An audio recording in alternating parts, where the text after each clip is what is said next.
To bongsama bongo to pesa bango mbote na kombo misatu ya bule na kombo ya tata ya mwana e tata molimo santo. Okina biloko fanda to likina mbote ya bambuta na biso to sengi na bambuta na biso ba président délégué ya ba collège exécutif nationaux ya bamboka nyos bambuta soki bozali kati na biso potelema elongo na ba proche collaborateur na bino lingomba epesa bino mbote faki sepelisa bango.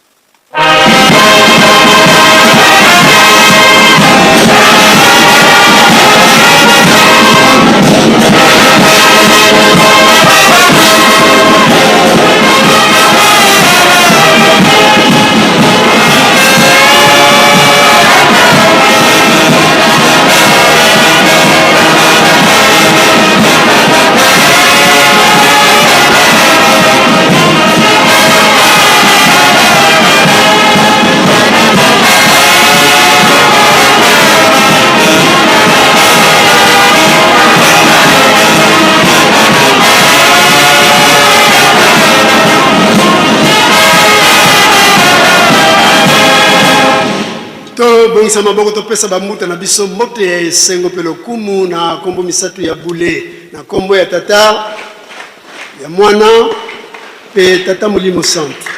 Merci bambuta bokoki na bino ko fanda to sisi bongo na kombo ya tata mwana pe tata molimo santo pasteur ya ville sainte pour la suite ya programme. Merci.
Na kombo ya nzambe tata ya mwana pe tata molimo santo tolandi banso na bokebi tei bapesi biso na mokolo mwa lelo dimanche 31 mai 2026 mayetoyoki tobomba tosalela po ete mokolo ya suka tokoka kobika makasi na mabondeli mabondeli ya tongo, mabondeli ya bangonga, soirée spirituelle pe babeko tolemba te. Lelo ezali yenga ya suka na sanza ya mbotama ya mwana na nzambe papa de alunga na kiangani na bozongi na ye na mbala ya mibale. Et déjà lobi lundi tozali kokota na sanza ya envahissement ya cité sainte pe sanza oyo tozwaka bosomi na mboka na biso tozala kaka makasi na mabondeli misala kati na Yerusalemi botongi nkamba pe tolona tobokola isala ya nzanza longa tobundela surtout lokola tozali na periode ya elanga po ete le 12 octobre tokokisa posa ya tata molimo santo kopesa ye bafungula ya bandaku oyo ezali kotongama na cité résidentielle moderne ya Nzanza Longa.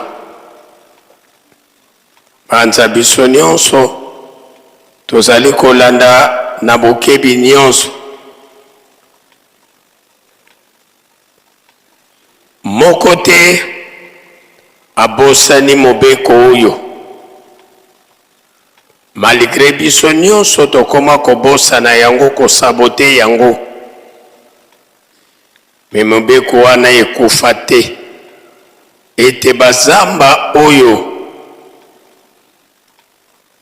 ezungi Yerusalemi tokoki kokende kobukela koni kuna te. Et surtout nzete ya mobeso tokoki kokata yango te. Me ezali komona na nini? Tala mosala ya kitoko.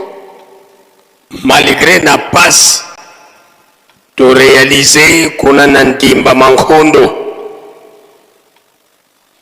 Esika kani elonami kafe na kakao pe makemba.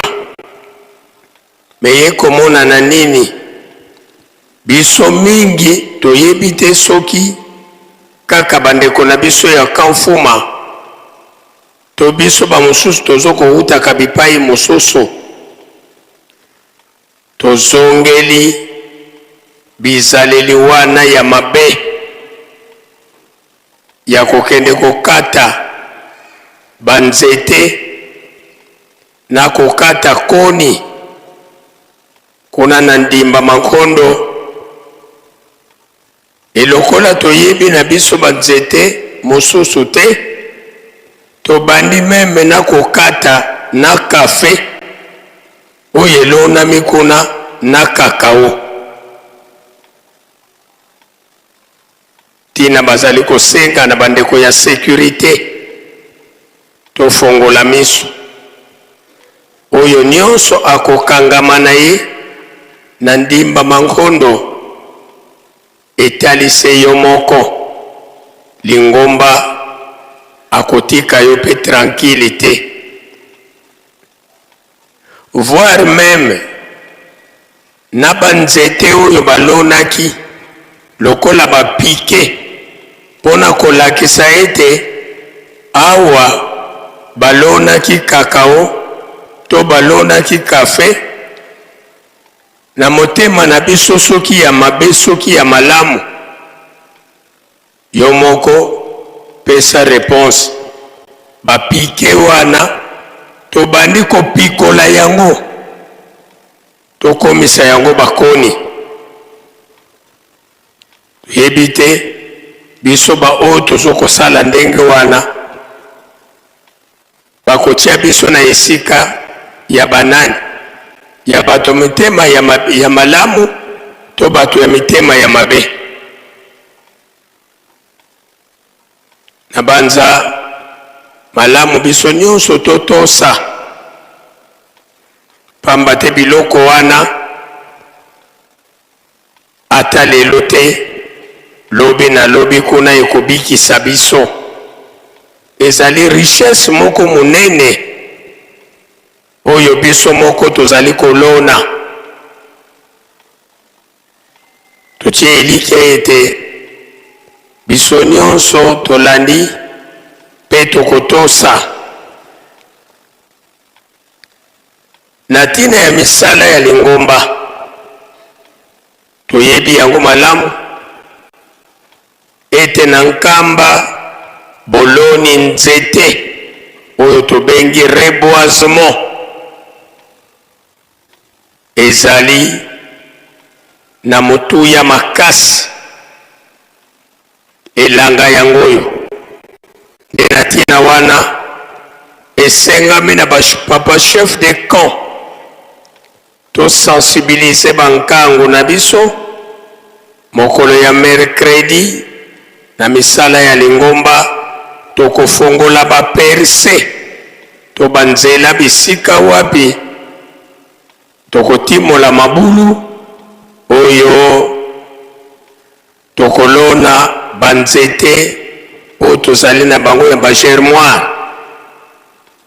Totie elike ete chef de camp bozali kolanda biso sensibilisation ezala ya makasi mokolo ya mercredi lieu de rencontre awa na Mbanza na tribune ya munene esika wapi tokozwela programme na ingénieur oyo asokipaka na makambo ya reboisement botosi eleki mbeka ya kotumba mokolo ya yenga oyo ezokoya yango nde mokolo oyo tokozala na ntinsani ya munene ya batata na bamomo na mokili mobimba tina wana ba chef de camp elongo na ba président na ba présidente ya ba camp ezala ya apaki ezala ya afki biso nyonso totelema po ete mokolo yango tosepelisa papa soki lelo oyo na tina ya kimbelekela ndako moko tokoki kobimisa ne fiske 20 000 francs na Banza tokokende musika mokanda tata Nzambe yebisi biso boyo balingaka Yelusalemi tika ete banzoto na bango ezalaka tango nyonso kolongono pe bénédiction ekoki kozangela bango te yango wana recouvrement esalema ya makasi poso oyo tozali po ete tokoka kolonga Banza biso nyonso tolandi nde le 16 juin yango ekozala ntinsani ya basurveillant na chorale de dirigeants na mokili mobimba mbongo wana esengeli ematawa na Yelusalemi pe basurveillant tobosana te basengaki na biso tozongela contribution ya yango surveillant moko na mokili mobimba kasi tozoloba yango bien $10 wana to €10 ezali mbongo te oyo kosunga biso lokola kimbelekela na ntinsani ya le 21 te ntinsani ya le 21 na makambo nango na makambo nango toluka tosepelisa Nzambe na biso bandeko na biso ya Fareki pe comité mixte Angola Bas-Fleuve na tina ya cadeau phare pona milulu na biso ya le 2 juillet $20 to €20 ekatamaki na nkole moko pe mwana ya Bas-Fleuve pe Angola moko date ya suka pona ko permettre na commission bakende koponela biso cadeau phare ya malamu le 20 juin biso pe tobundela po ete toyokisa Nzambe na biso soni te tozali na communiqué ya bandeko na biso ya Grand Bandundu na kombo ya tata ya mwana pe tata Molimo Santo bana ya Grand Bandundu tobosana te mokumba munene papa Simoki Mbangu Kiangani Nzambe na biso apesi na biso bana ya espace Grand Bandundu ndenge elaka ya mvoala ezalaki ya kotongela bango ndako ya monene na nkamba tobengi pakebo. Na yango to félicité baye nyonso oyo bamataki na nkamba na ntinsani oyo tozalaki na yango vendredi 29 mai 2026. Pe félicitations na baye nyonso batindaki mbongo na bango. Nzambe na biso Papa Simoki Mbangu Kiangani apambola biso. Sika oyo tobanda kobongama pona ntinsani ya vendredi le 31 juillet. Ntinsani ya le 31 juillet 2026. Notez bien.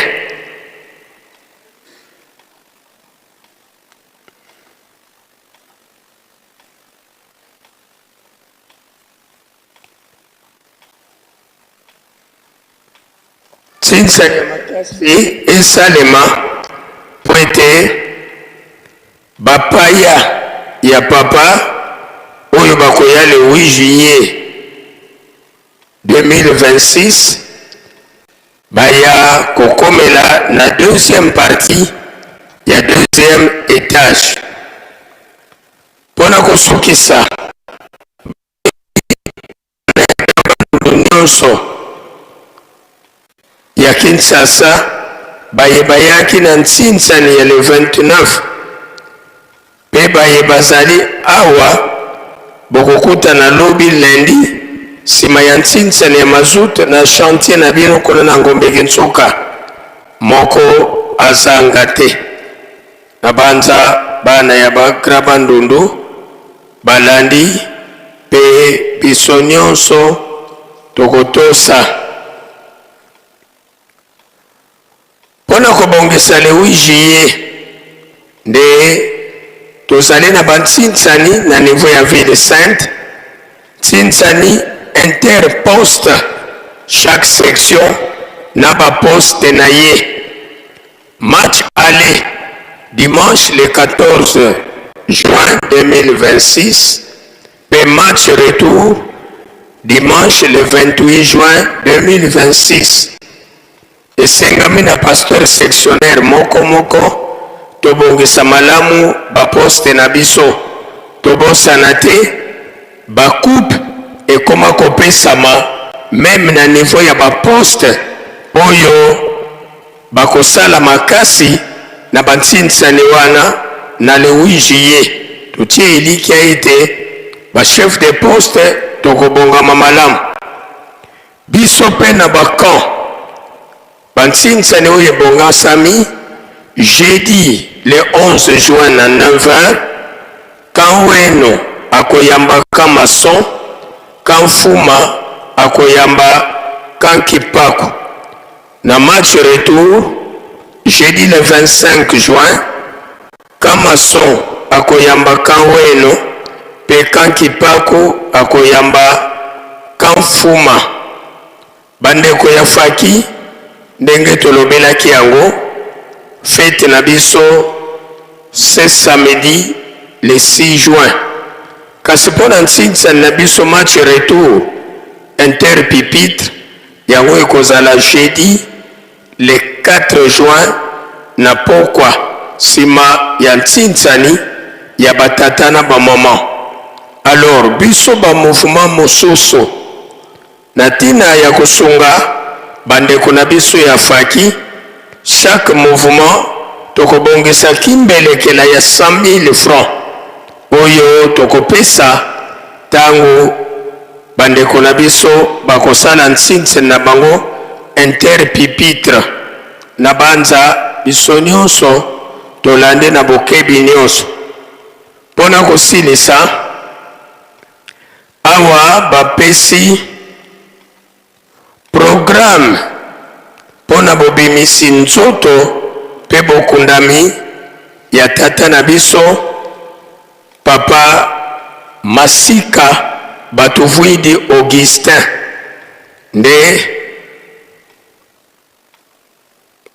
ba oyo nyonso famille bakolala mercredi le 3 kuna na Kankipaku nde jeudi le 4 ebembe ekobima na morgue ya Gombe Matadi pe ekoya kosala escale awa na Nkamba na esika oyo bakolakisa biso avant jeudi pe ekokende kokundama kaka le même jeudi wana na pepa ndenge ezalaki posa na ye ete akende kokundama pembeni ya tata na ye kuna na pepa na banza biso nyonso tolandi na bokebi nyonso. Awa tozali na lettre de remerciement Mvutululu Amatondo Mose mwana ye tata Mwanda Velela mono tata Pasteur Matondo Manzambi Pindi président du Fliki Kimvula yengena vice-président du volontaire di Lukaya Mvutwele Matondo kwa tata Nzambi Fuma Longo Fuma de Bundu tata Simoni Kimbangu Kiangani Mwanda Velela kumosi ye mfumo wetu Yesu Kristo tata Andre Mbenza Kiangani Songya Nzila yedi Bundu Mvimba mu Lusadusu twatambudi mumfuilu amwaname wakele yezina dia Matondo Manzambi Ardi bika tata Nzambi katambula muelandi ye katusakumuna beto bakulu utulu lukoko kwa tata Pasteur Matondo Manzambi Pindi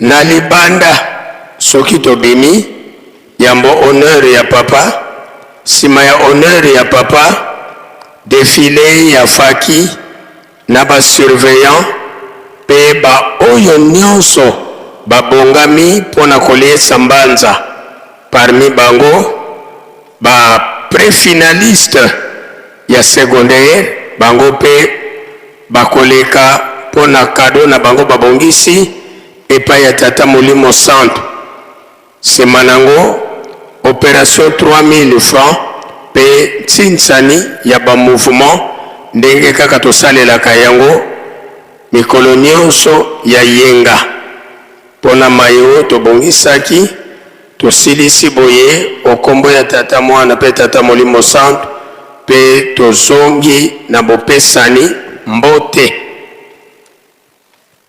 faki tomibongisa muzola kwa se ye mawana ye tata Mwanda Velela tulombele kwa tata directeur du cabinet kintwadi ye mbuta za wonsono basalanga ku cabinet kya tata Mfumwa Longo ovo mama mpe nkendwa tata directeur du cabinet ye bana bakinu yetu kintwadi baumpe batela makintwadi ye mbuta za wonso salanga ku biro kya cabinet mpaski mana voto mavana kya mbote faki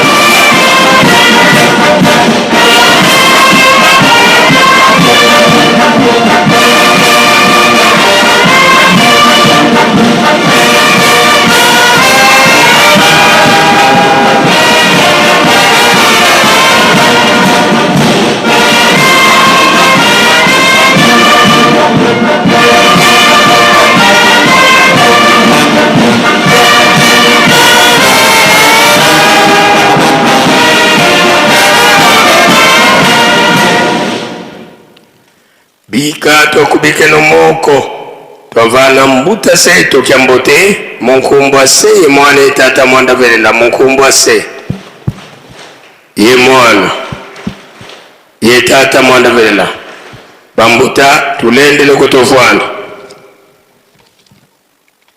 muzona kwa se ye mwana ye tata Mwanda Velela tulombele kwa bankole bana babankole batekolo babankole fulubya wonso no bilovwandili lutelama beto mpangisa no mulibundo tolovana kyambote faki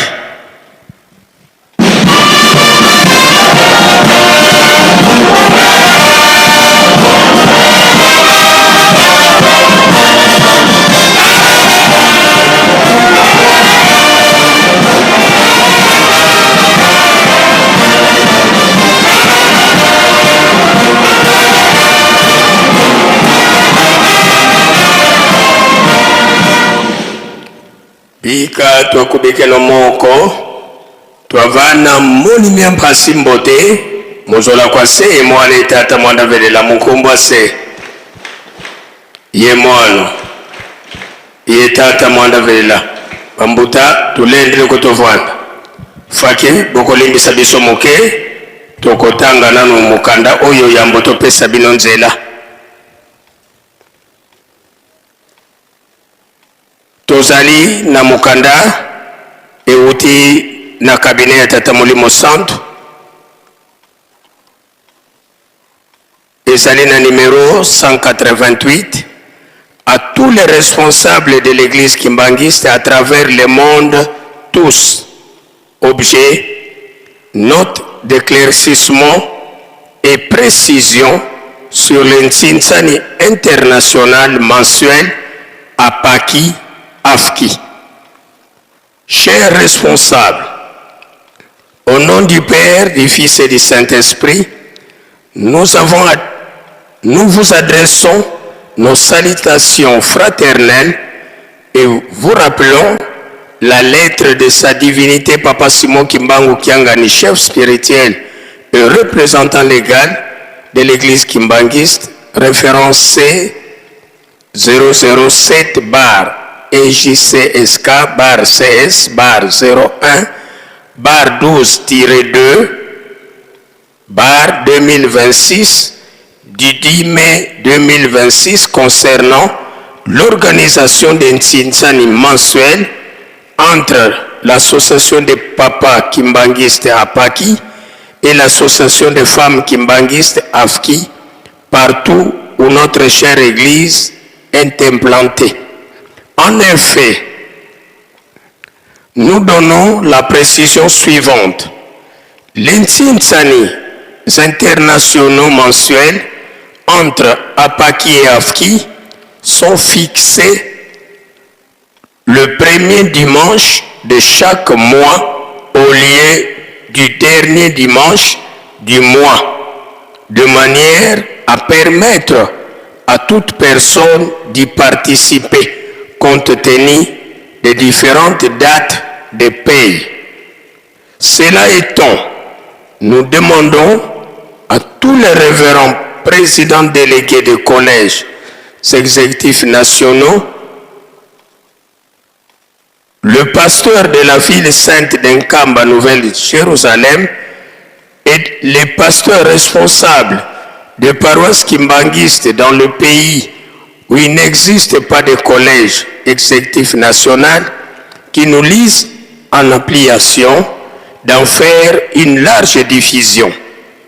Nous attendons de vous un bon résultat tel que le souhaite sa divinité Papa Simon Kimbangu Kiangani, notre Dieu, au nom du Père, du Fils et du Saint-Esprit, le directeur de cabinet, révérend Landundombasi, pasteur.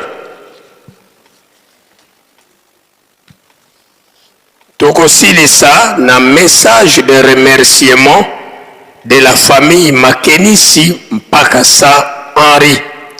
Au nom du Père, du Fils et du Saint-Esprit, c'est avec une profonde gratitude que la famille Makenisi adresse ce remerciement le plus profond à sa divinité Papa Simon Kimbangu Kiangani, notre Dieu, à ses conseillers directs ainsi qu'à tous les membres de la famille sainte pour l'attention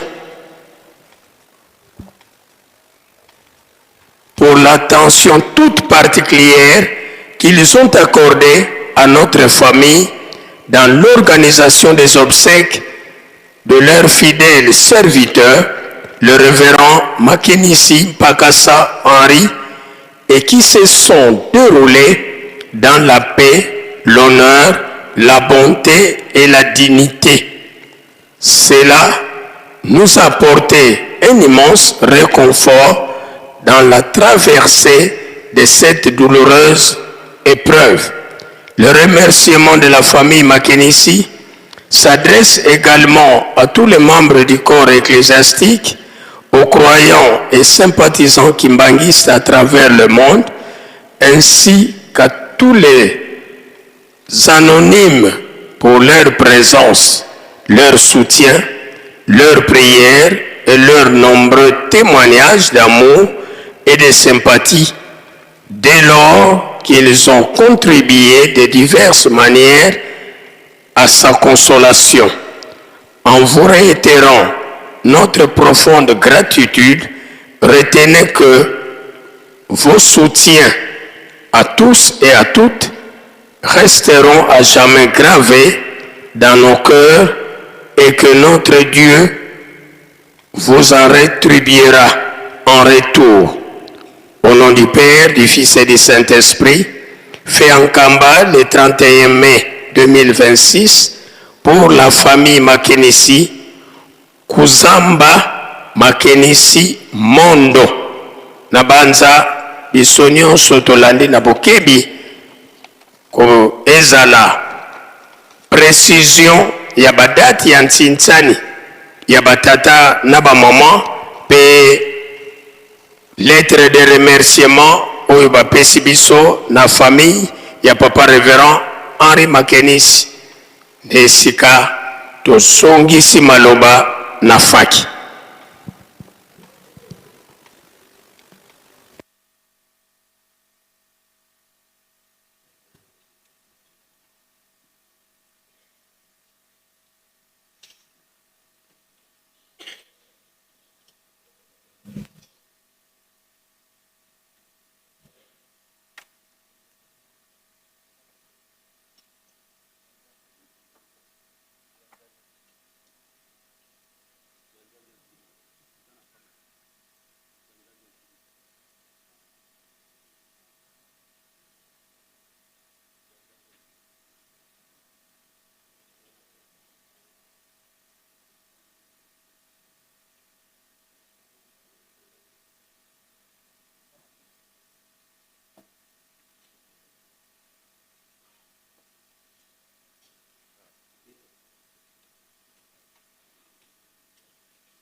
La lumière de Jésus-Christ.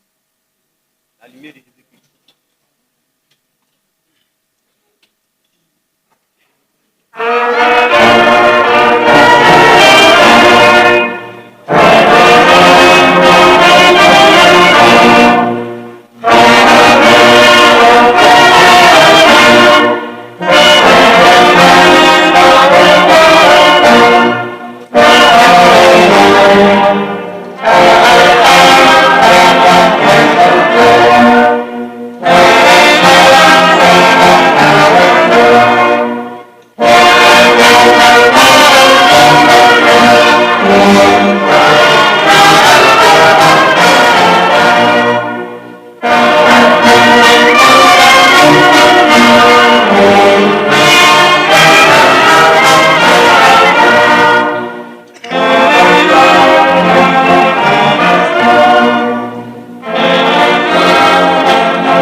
Na monelaka yango pasi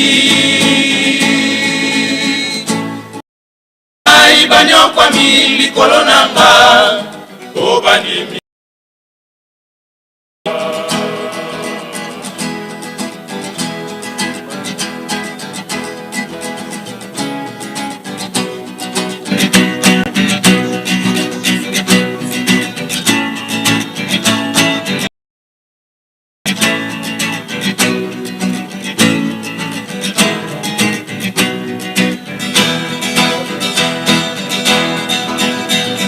Afrika mokili nanga ona monelaka yango pasi bato na ngai banyokwami likolo nanga o bandiminga o Afrika mokili nanga ona monelaka yango pasi bato na ngai banyokwami likolo nanga o bandiminga tango ekoki nasepelisa bango na nkembo nanga oyo nalakaka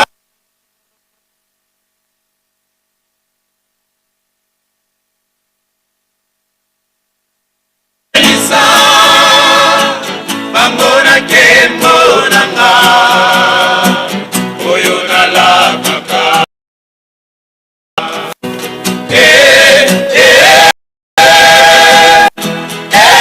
Afrika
nala kaka.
Oceani na Asia, tango ekwaki na sepelisa bamona kembo oyo nalakaka. Tango ekwaki na sepelisa bamona kembo oyo nalakaka. O Afrika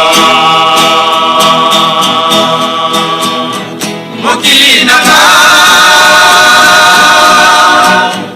ona molelaka ya mopasi bato na ngai banyokwami likolo nanga obandiminga.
Mule mwaza yange ndombe kiyuvula muntu andombe akweye katu bila pasi weti mwese samuza badiko maganda makaka mabola makwani pema sume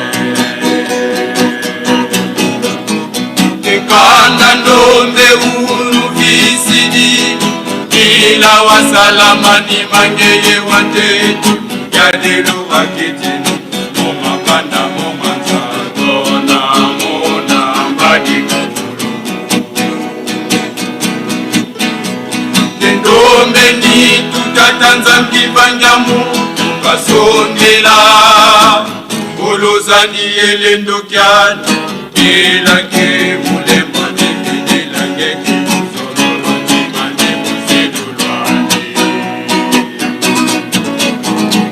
nilukwikila kwakwe siluzani ngendo basi wabaka uvuva muyesepa yezingwala za isu zindombena dede kadiwete sulu ikulumuka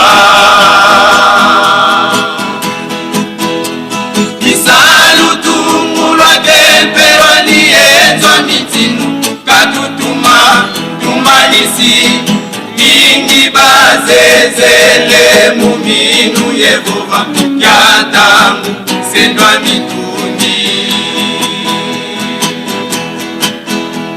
muminu kwikila kwakwe siluzani ngendombe pasi wabaka tuvuva muyesepa yezingwala za isu zindombena dede kadiwete zulu ikulumuka isalutumulwa tempelwa niyenzwa mitinu mingi bazele muminu yehova sendwa mitumbi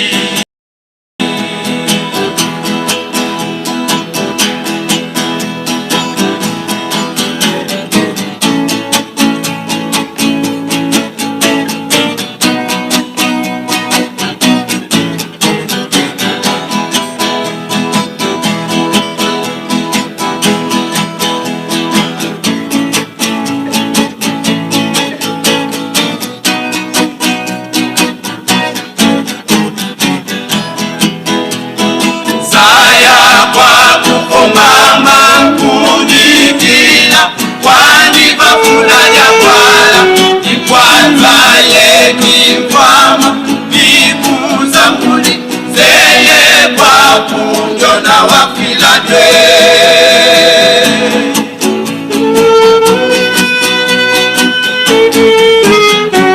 ovanza mikwanyola kasola mukanda ndombe kwenda teti la kani nzambi kefuna makwe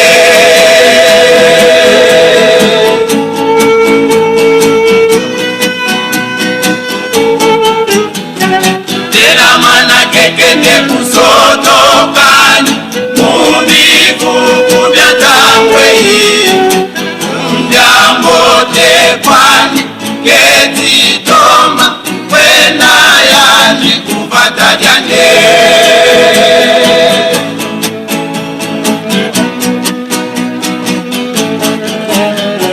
noa mumbandwa ndiwa mani satuma zaza ebatu batawani kazi bisani bya mama kwa umukota osaluka kunda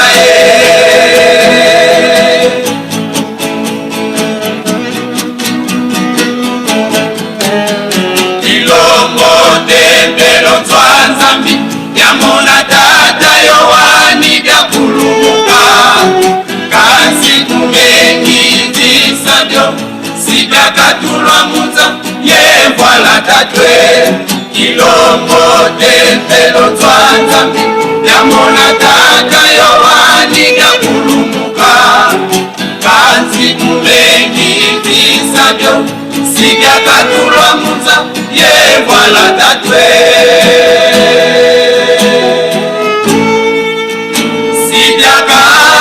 sibyakatulwa muza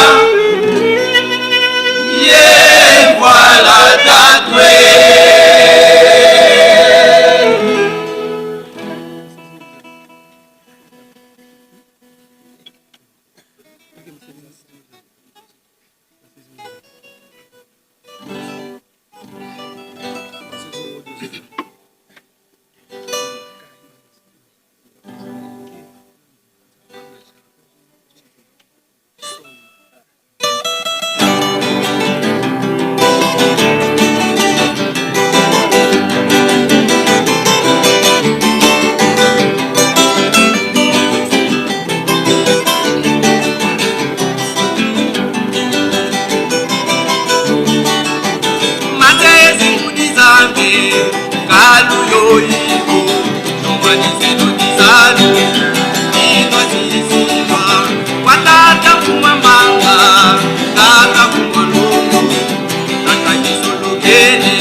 Lombele bana bame Zamika tuindula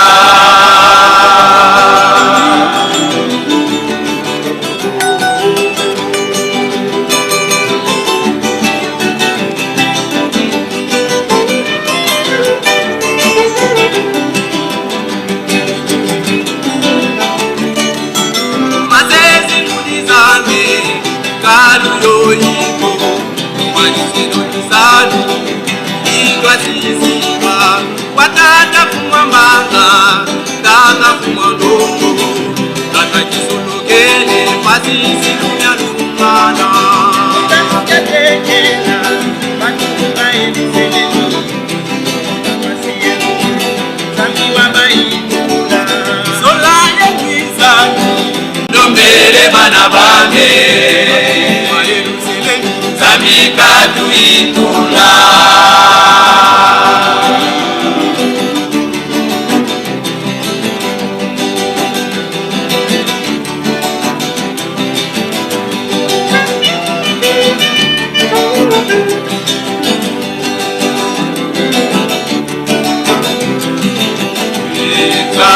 Watunga manza ilukokele Risa Watunga manza ilukokele Risa Watunga manza ilukokele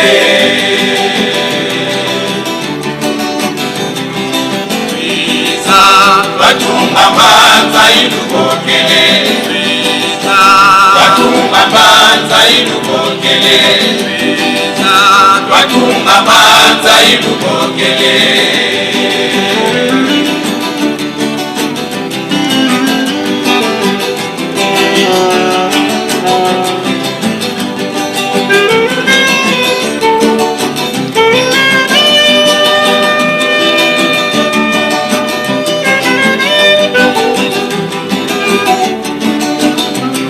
Makanda mamu manga yezi ningati makutakana Makanda mamu manga yezi ningati makutakana Muyeru chele Ngemeza kitinu nyama Bize notwa tumayo Abana bize notwa tumayo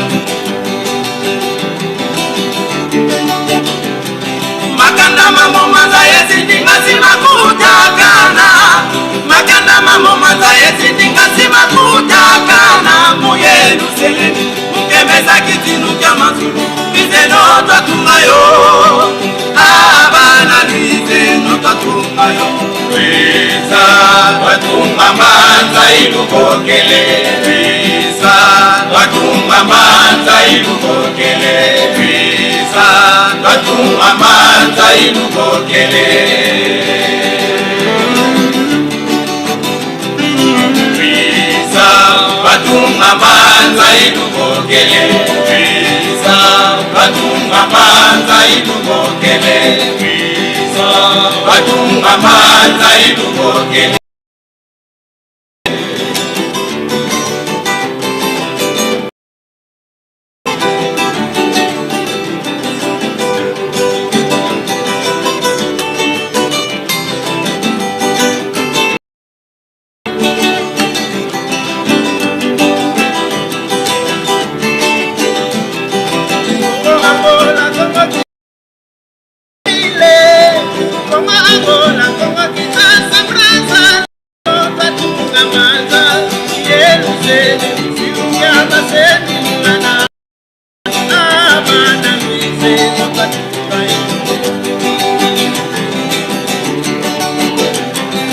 Como kitasa braza vile Como Angola, como kitasa braza Lise no tu amanza Yerusalemu zilunyama Mana Abana lise no tu ayo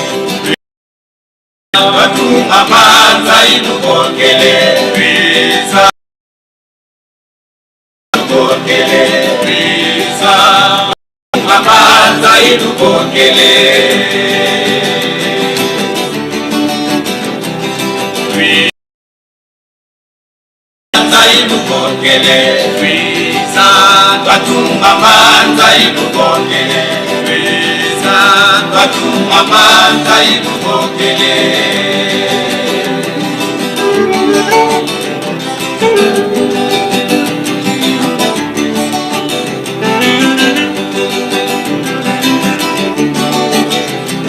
Afrika za ya kibama kama Zulu mungekelina Afrika za ya kibama kama Zulu mungekelina Muti ya koko kisasa kama Yelusele Taule kamimiza Afrika kaya la wedidi watambula Afrika kaya milala wedi watambula Afrika kaya milala wedi watambula Afrika Zeno tatunga manza Zeno tatunga seleni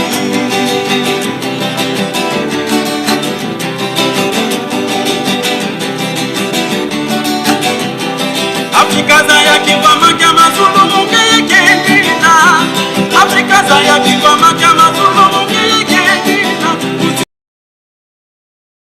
Seleni Taule kamiliza Afrika kaya la wedi watambula Afrika kaya milala wedi watambula milala wedi watambula Afrika Zeno tatunga manza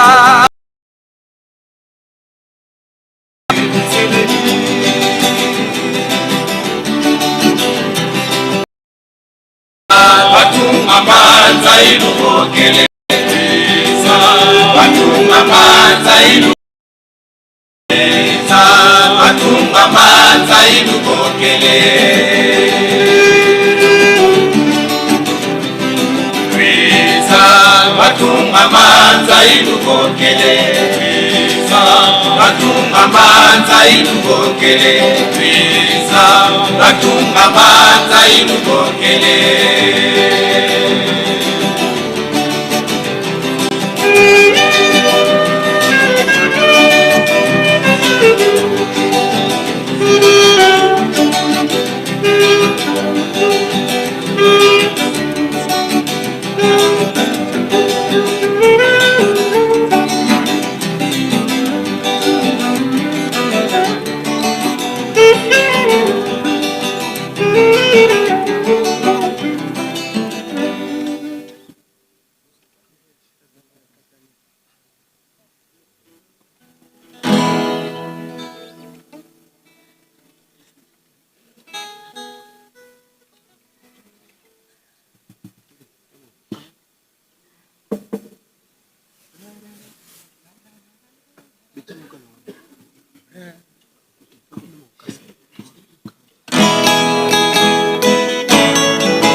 Na kombo ya Nzambe Tata ya Mwana pe Tata Molimo Santo tomoni banso bokoti ya nkolo kati na tempelo nde toyeba komibatela pe moko na moko te ya telefone na yo po ete déranger baninga te ndenge tolobelaki yango soki tobimi libanda yambo honneur ya papa défilé ya bandeko na biso faki na ba surveillant na baoyo babongami kolie sambanza parmi bango bana na biso ba préfinaliste ya secondaire pe sima ya manso wana tokolanda mayeba minganga bakolakisa biso sima ya baminganga nde toleki na opération 3000 francs pe ntsinsani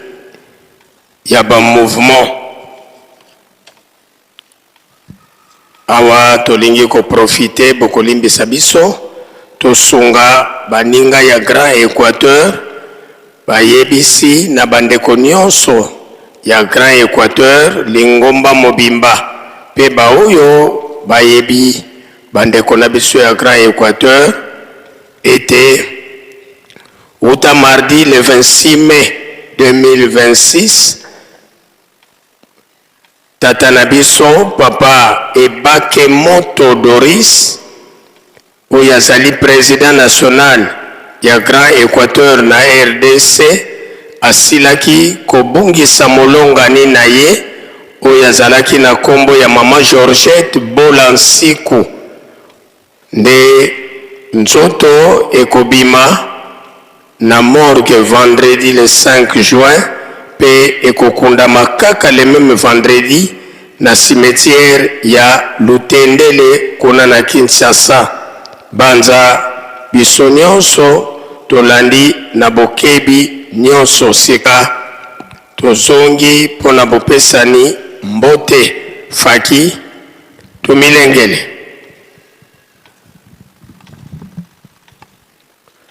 Musola kwa se ye mwana ye tata mwanda velela tuena kindwadi ye ngudi eto bamama bao bakalanga bimprovila bieto kwa masemeto tulombele kwa mama watutela mana beto bana bakutokuvana kia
tokubikelo moko tavana ngudie tokembote munkumbwa se ye mwana ye tata mwanda velela munkumbwa se ye mwana ye tata mwanda velela mama lende kwa kuvala positutelemisa sedeto tulombele kwa korali ya Ajax lwakala bakubama musola kwa se ye mwana ye tata mwanda velela twena kintwadi ye sedeto tata mfuma mbanza tata nluengisi tata nsongya nzila sinzili ditwa sisula mu Yerusalemi tuka muna 1921 kasiswa na tilumbu kya uno tata mfuma mbanza vwendi yetu mu Yerusalemi yesimbili salukiani na kekete bonsu boka sisulaki yandi inkengili a Yerusalemi ntungisi yenvyengisi a Yerusalemi yani pe watambula mbebe ya kusisonga ngazizi katata mfuma longo mfuma libundu tangu zazubuke na wabindama mukuma kya kisalo tulombele kwa sedi yetu watutela mana betu banu tauvana kembote faki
Pika tokubike no moko twavana sedieto kyambote munkumbwa se ye mwana tata mwanda velela munkumbwa se ye mwana ye tata mwanda velela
tulendele kutovuana sedieto tata mfuma mbanza beto bana bakutukulombela bakafulu watusikilikisa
Tusala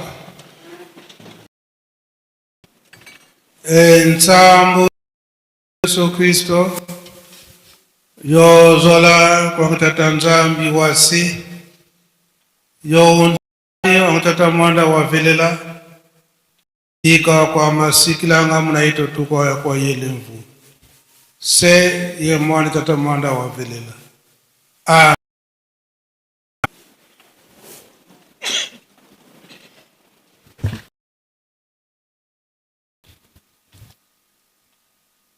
nkombo ya tata ya mwana pe tata Santo.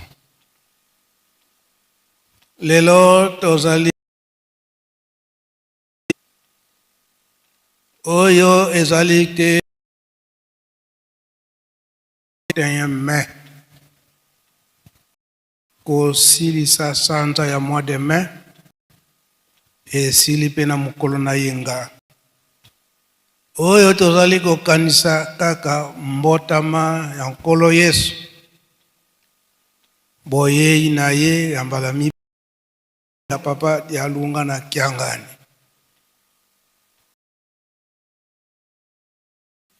Awa na nkama lelo yo Yerusalemu ville sainte. Bango nyonso misato ya bule papa kisolokele papa ya lunga na papa ya ngenda kontima babandaki koloba tango nyonso mbotama ya moko na bango ezali kaka mbotama ya bango misato ya bule. Eto yebileke tata mwana pe tata Molimo Santo oyo babotami na papa Simon Kimbangu pe mama Mwilu. Mama Nsilulu aye kobotama ye alubite aye kokokisa kaka bilaka yango na mokolo na lelo oyo chapitre ekotanga maawa iye moko tata mokonzi ya bule papa Simon Kimbangu Kiangani ndenge azali ya kokangama na musala kaka oyo kokangama na musala oyo batata balobaki yango naye papa de ngenda na mikoleko ya biso tokozala te kasi esika bokotikala ngonga ya komela mai ekozala na bino te pamba te bapaya babanda koya mopaya nyonso akoya akosenga kososola koyeba likambo oyo tata Simon Kimbangu elobi nini ebandeli wapi ezali kokende na biso esika nini yango koloba ete ezali kokende yango esika nini yango toyemisaki nzembo mokolo wana ndo kuntwala tweti kwenda do mfumo dosikilisa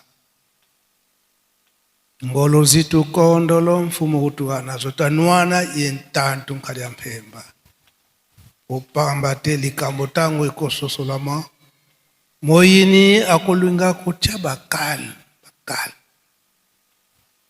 yango eza komonana lelo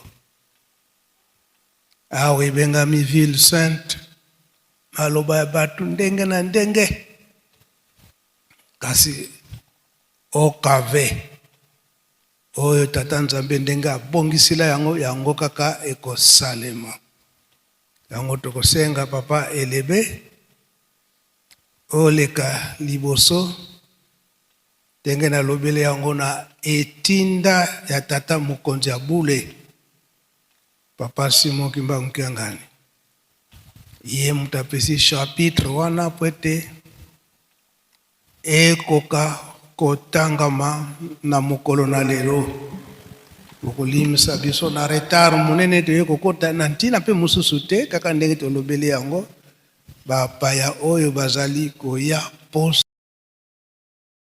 bayeba likambo oyo kososola na yango koyeba na mozindo na yango mikolo papa Simon Kimbangu Kiangani alobi na biso ete komekola bunkoko ya tata pamba te bakotunda biso twaza ya kinkulu ke tata Simon Kimbangu mana maonso no mabikulwa imao matamoneka nzenza zitakuiza utatuka munza ya mvimba mkuiza mu Yerusalemu yuvula kimbangi kiadi ambuke tibwe kya kadila gobeto katuze ikyoko mpasi papa ilebe topesi onzela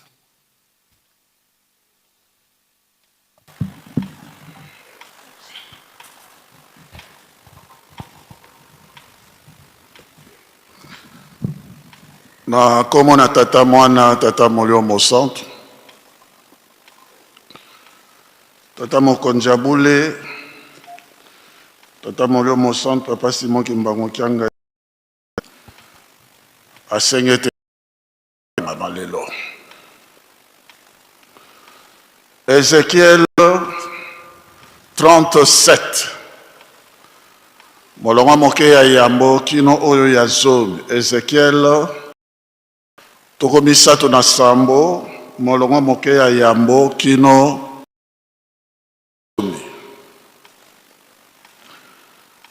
etangeleza molio mosantu. Mikuwa ya kokauka titre.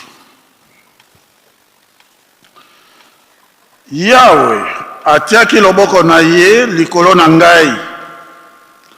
Molimo na ye ememi ngai na se ya bangomba na esika moko etondi na mikuwa. Yawe atamwisi ngai bipai nyonso na kati ya mikuwa yango na se ya bangomba. Ezalaki ebele mpenza, pe nyonso ezalaki ya kokauka makasi. Bongo Yawe ni ngai, yo moto, okanisi mikuwa oyo ekoki kozonga lisusu na bomoi. Nazongisi, nkolo Yawe bobele yo moto, yo moko moto oyebi. Alobi na ngai, sakola na kombo na ngai, loba boye na mikuwa yango, mikuwa ya kokauka. Boyoka maloba na Yawe. Nkolo Yawe alobi na bino boye, na kokotisa mpema na kati na bino, mpe bokozala na bomoi. Nakotia bino misisa na misuni, nakolatisa bino poso, nakotia bino mpema, bongo bokozala na bomoi. Boye bokoyeba ete ngai nazali Yawe. Nalobaki na mikuwa yango na nkombo na Yawe, ndenge ye moko apesaki ngai mitindo tango nazalaki koloba makelele eyokani. Mikuwa nyonso eningani, mokuwa na mokuwa epesami moko na moko na epusani moko na esika moninga na yango. Tango na laki kotala pardon na suni ezongeli mikuwa mpe ezipami na poso, kasi ezalaki na mpema te. Bongo Yawe alobi na ngai, yo moto, sakola na nkombo na ngai, loba boye na mpema. Mpema, nkolo Yawe alobi na yo, bimela bipai nyonso na mopepe eutaka, mpe yaka kokota na bibembe oyo, mpo ezonga lisusu na bomoi. Bongo nasakolaki na nkombo na Yawe, ndenge apesaki ngai mitindo. Mpema ekotaki na bibembe, mpe yango ezongaki lisusu na bomoi. bato yango batelemaki bajalaki ebele mpenza na koleka na nkombo na tata mwana tata molimo mosantu.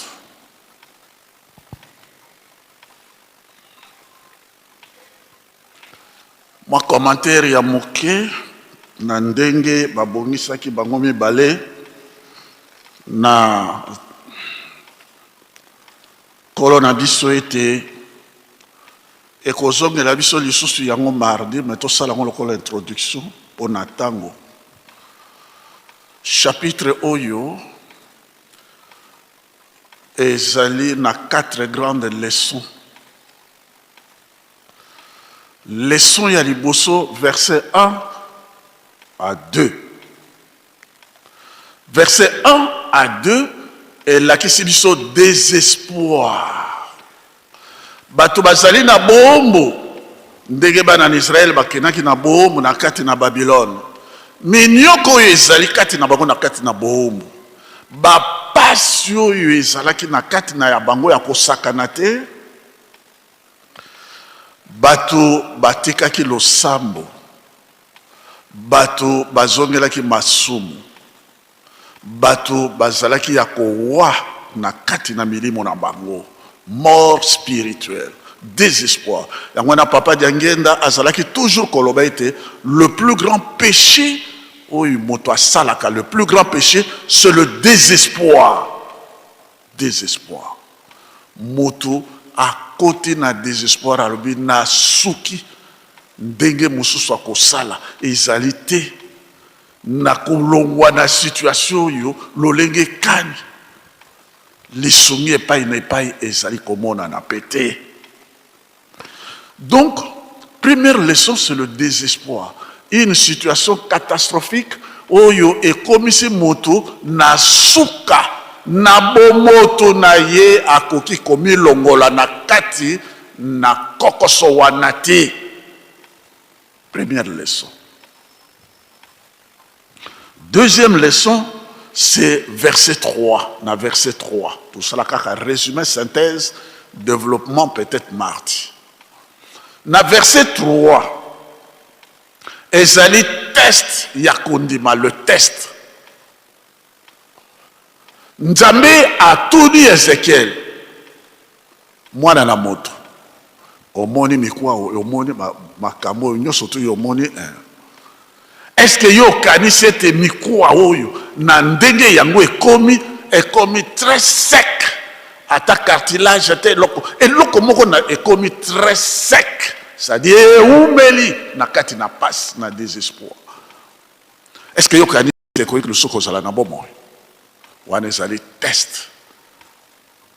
Ezekiel na sagesse boanya oyo ezalaki na kati na ye alobi te ndenge situation oyo ekomi oyo na mikwa oyo ndenge yango ezali na situation oyo capacité humaine et soki ezali impossible humainement parlant ete bato oyo bakoka kozala mais ye akei na désespoir talobi nzambe voici la sagesse oyo ezali komonisa kondima test ya maturité abi nzambe yo moko moto oyebi yo oyebi, c'est-à-dire que vous avez la capacité ya kotransformer bango yo moko nzambe yo oyebi.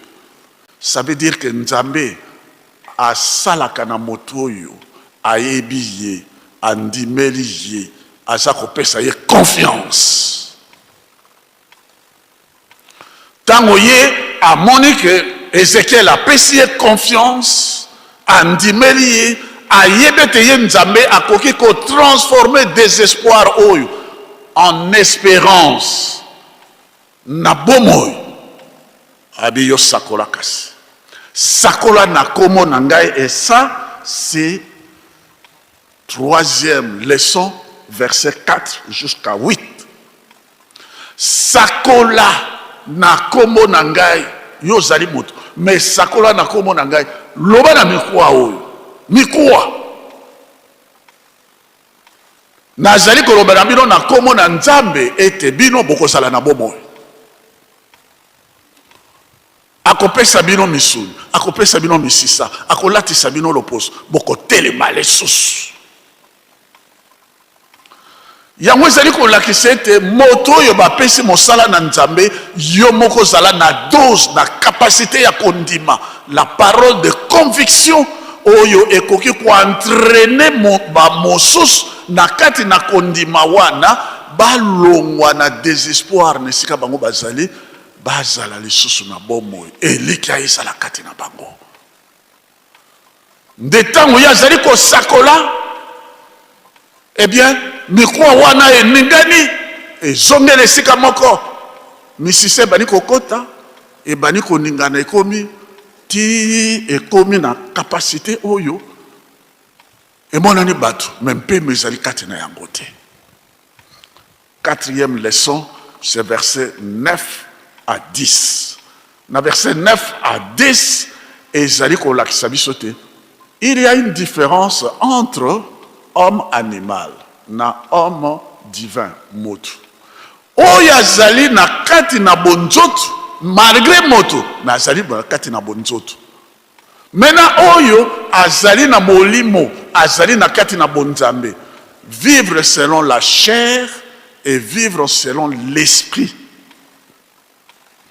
Yangwana évangile nyonso tu ya nkolo Yesu ezali kaka na kati na esika wana mpona kolakisa ete mpo bokoma une grande armée bokoma na esika oyo ya bomo ya seko nkolo Yesu alobi yango na Nicodème.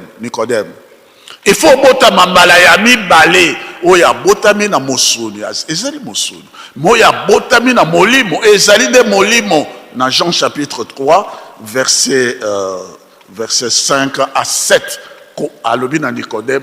Pourtant, Nicodème était un grand molakisimonene, abi botama mbala ya mibale, c'est-à-dire na molimo. Ko botama mbala ya mibale na molimo, ezali ko lakisete moto à subir transformation spirituelle. Azali ko tamola lisusu bo mposa ya bonzoto te. Où ezali ndenge komami na Galates chapitre 5 16 ezali ou bien Romains chapitre 8 moto ya zali moto na likunya moto na nkanja moto na bopolo moto na nko moto na moto kaka ya bisengo ya mokili moto na mposa ya bonjoto 666 c'est sa chiffre. Donc wana eza catégorie ya bato ya 666 bato kaka ya nzoto parce que Nzambe asalaki moto le 6e jour. Alors makamu nyonso tout ce qui se rattache à la chair yango na bati yango na chiffre 6 c'est-à-dire nzoto kaka lokoso kaka likunya kaka akufa kaka ngana zala wana ye alongwa ye azali kokanisa nini ngai na moni ye soka moni moto kaka nko bato wana bazali na nzoto kasi batangeli bango bibembe. Mais ba oyo bazali na kati na molimo qui vivent selon l'esprit bezali nde bato oyo bazwi batisi mosolo ya tata molimo mosantu bazali transformé na molimo mosantu yango na nkolo Yesu azali koloba yango na Jean chapitre 6 verset 63 alobi molimo yango nde pesaka bomoi e bomoi ya seko molimo mosantu tango ya koya akomema bino na solo nyonso yende apesaka bomoi yende a transformaka bato yende apesaka bato bomoi ya sika wana pona temps elobami ete Ecclésiaste chapitre 3 verset 15 yebisi biso te makambo oyo tozali komona sasa epi na makambo ekoya kuna ndele ezali makambo eseleka ndenge ezalaki na histoire ya bana na Israel mo bango bavivaka na mikwa wana ezali nde makambo yango Nzambe akamata kaka makambo ya kala azongisaka yango nde makambo ya sika. Et c'est cela, véritable histoire de l'homme noir. Le désespoir dans lequel Motomwindo Azalaka akomaki. D'abord la traite négrière, l'esclavage. Okomona moto bazoteke lokola landie lokola moloko bakangi ye bake koteka ye na Amérique. Et tant que bango basa ko kota na kati na masuwa, okomona moto abundi a longoli kanga wana kwene bale. Le bateau négri moto wana kamati bouée de sauvetage à Boakelier et pas requin zali koya et pas mundele wana zali ko jomisa ye na masuwa, moto na désespoir a préféré la mort. C'est cela mi quoi. Alobi malamu nakufa parce que nazo kota na masuwa esikanga na zako kene kuna vinanga tika nakufa na ngai kaka. Requin ye et meri moto wana makila ne balé. Et c'est comme cela que l'océan, j'ai toujours dit, c'est le plus grand cimetière de l'homme noir. Les ossements, mais quoi qu'on a assez balé, na valé. Après la traite négrière,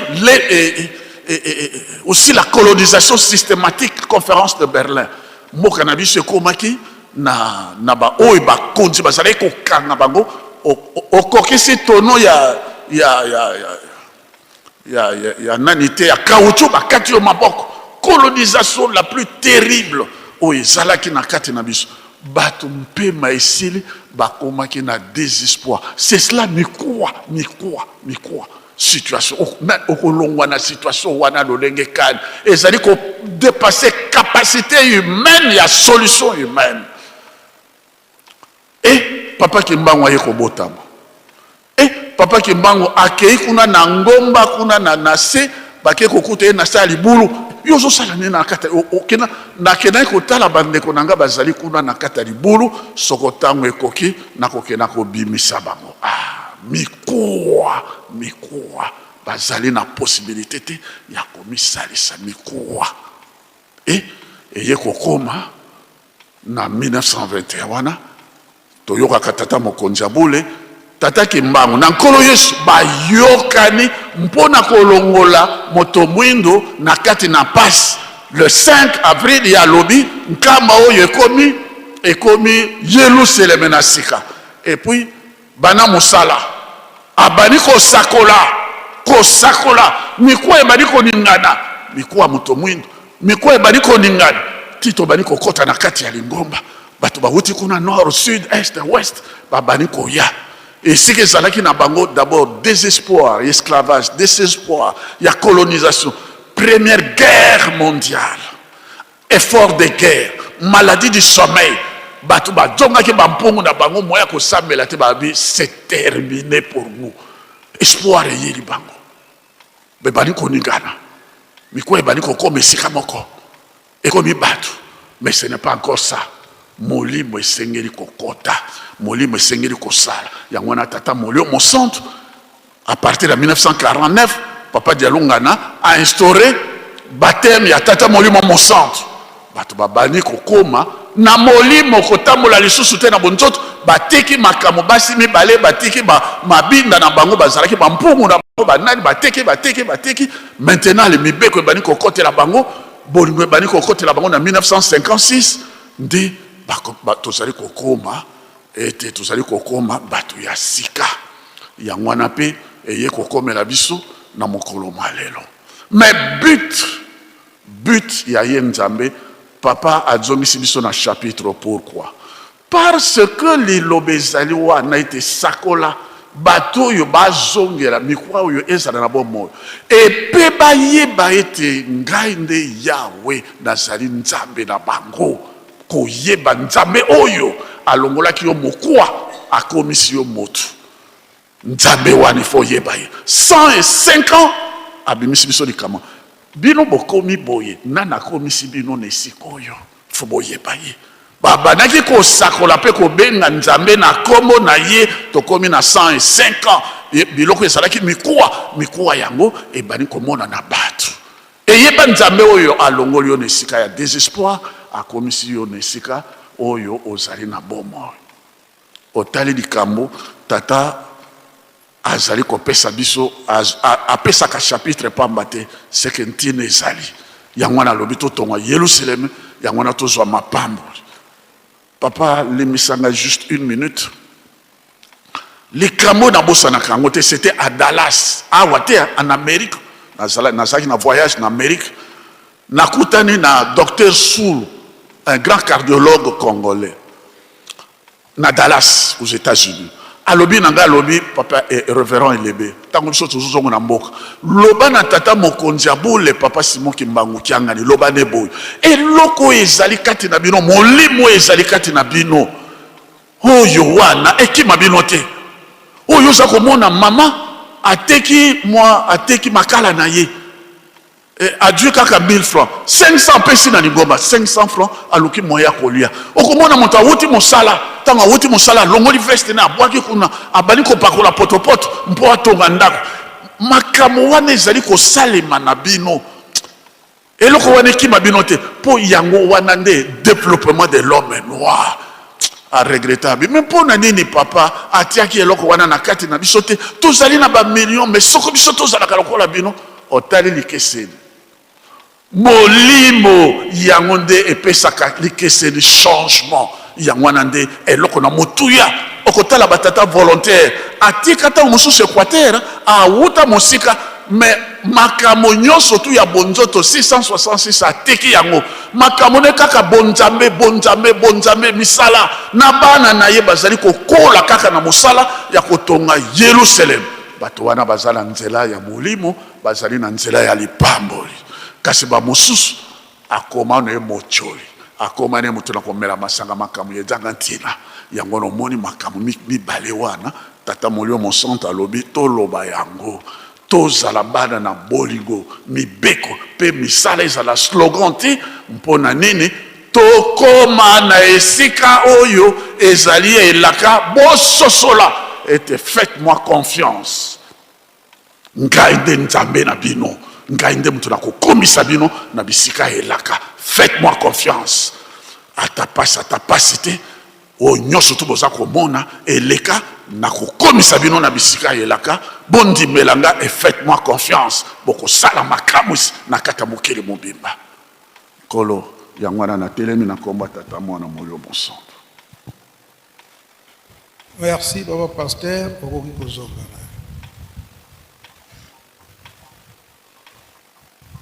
Kolobate oyo ezali maloba papa Mfumalongo papa Simon Kimbangu kiangani tozali kokende kaka na mbotama ya papa de Alunga na nkolo Yesu na chapitre wana ye alobi ete tozalaki na biso bato te ye nkolo Yesu na mulende na ye ndenge atindamaki epai ya tata aye kolongola biso na mpasi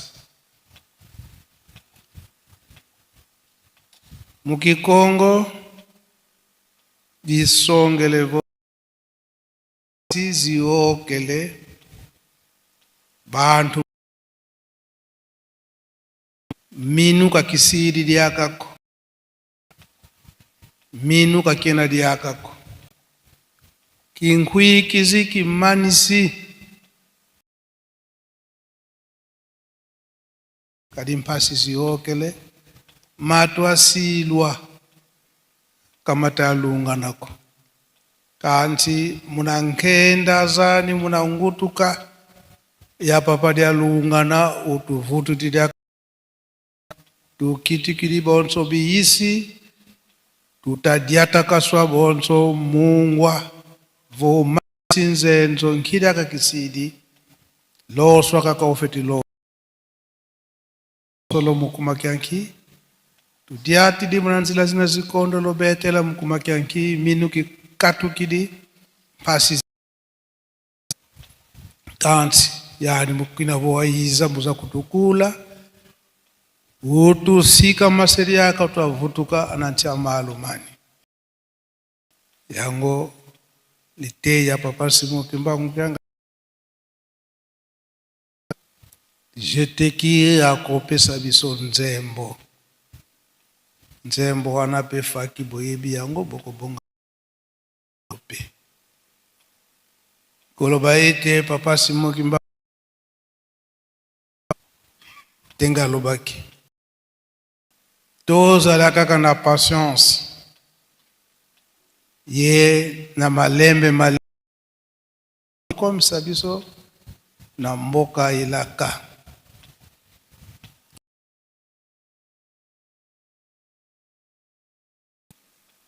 patience bazali kosenga.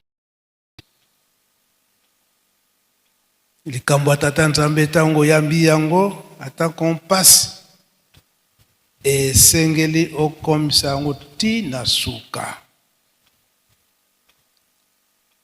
Je t'écoute.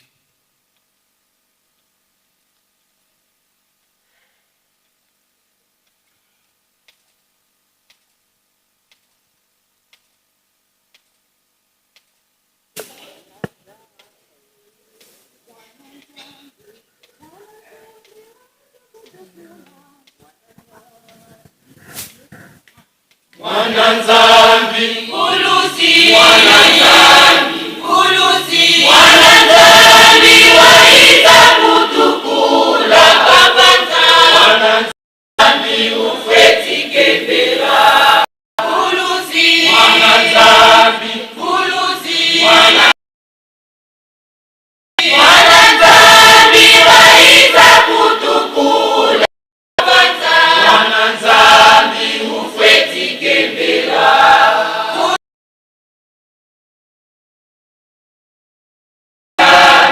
uluzi, Mwananzambi waita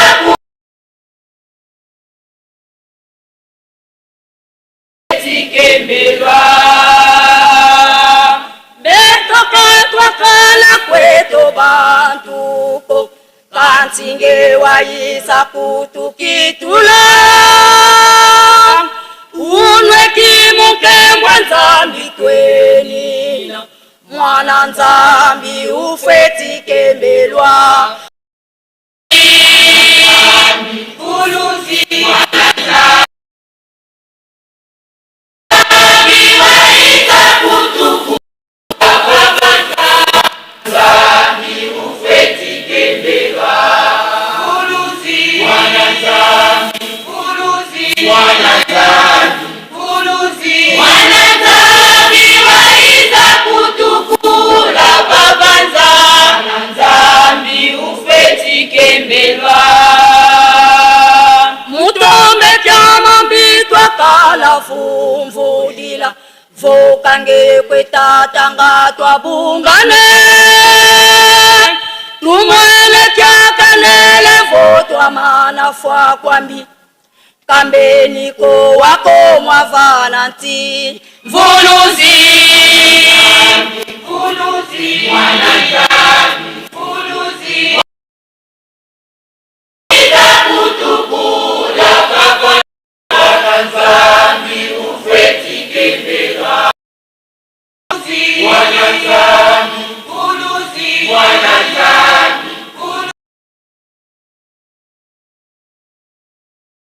kutukula babanza, Mwananzambi ufeti kimbeni kakusiyani Satana kune zulu yeva ntoto pe kani byani basi kakufwemisa wabaka manganjo kutu uluzi, uluzi, Mwananzambi ula babanza, Mwananzambi ufeti kembera uluzi, Mwananzambi uluzi, Mwananzambi uluzi, Mwananzambi waita kutukula babanza, Mwananzambi kufungiko etata doko ngeyezeye Satana yese mwani untungika kavembo kamusalweki sikidise nzaye bundu dya kumpe vuluzi, vuluzi, Mwananzambi vuluzi, Mwananzambi waita kutukula babanza, Mwananzambi ufeti kembera uluzi, Mwananzambi uluzi, Mwananzambi uluzi, Mwananzambi waita kutukula babanza, Mwananzambi ufeti kembera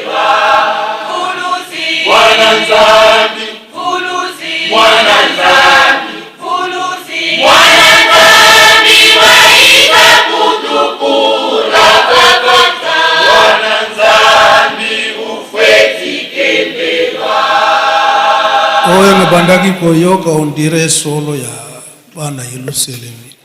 Yo papa Didier soki aza kuna aya koloba ngo na lingala alobi nini faki.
Papa Didier soki pe moto mosusu azali aya surtout ba solo wana ezande mama na likambo oyo papa Simon Kimba onkianga na mokolo na lelo oyo ezali te clôture ya mbotama ya sanza ya mbotama ya nkolo Yesu papa Dialungana Kianga makambo na ye yango ezali komona na ete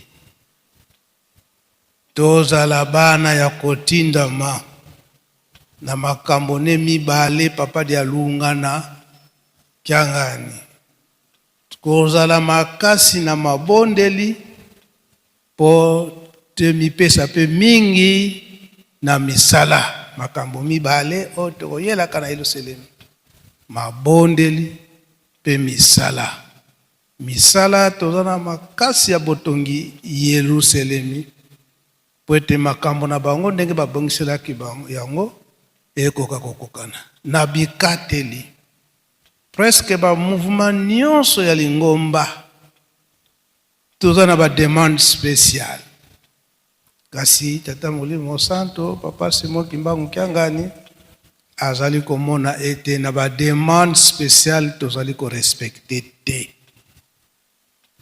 tozali ko respecter te, surtout biso batata tokomona ete cadeau phare na biso si emonani, kasi na cadeau phare wana makambo mingi biso nani oyo topesi te topesa. Fliki tozali na bikate $10 oyo nani topesi te. Choral dirigeant musala munene kuna ya sud industriel makambo bikate ezali ebele baza kokatela biso, ezala faki biso nyonso toza na bikateli nyonso wana ezali kocontribue na botongi Yerusalemi. Choral Yerusalemi pesa biso.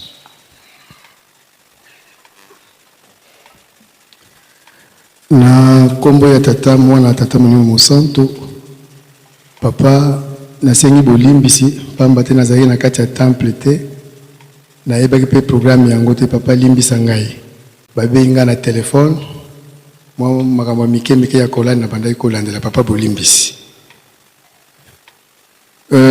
Ba mama bakoyemba nga na koexplike na Lingala.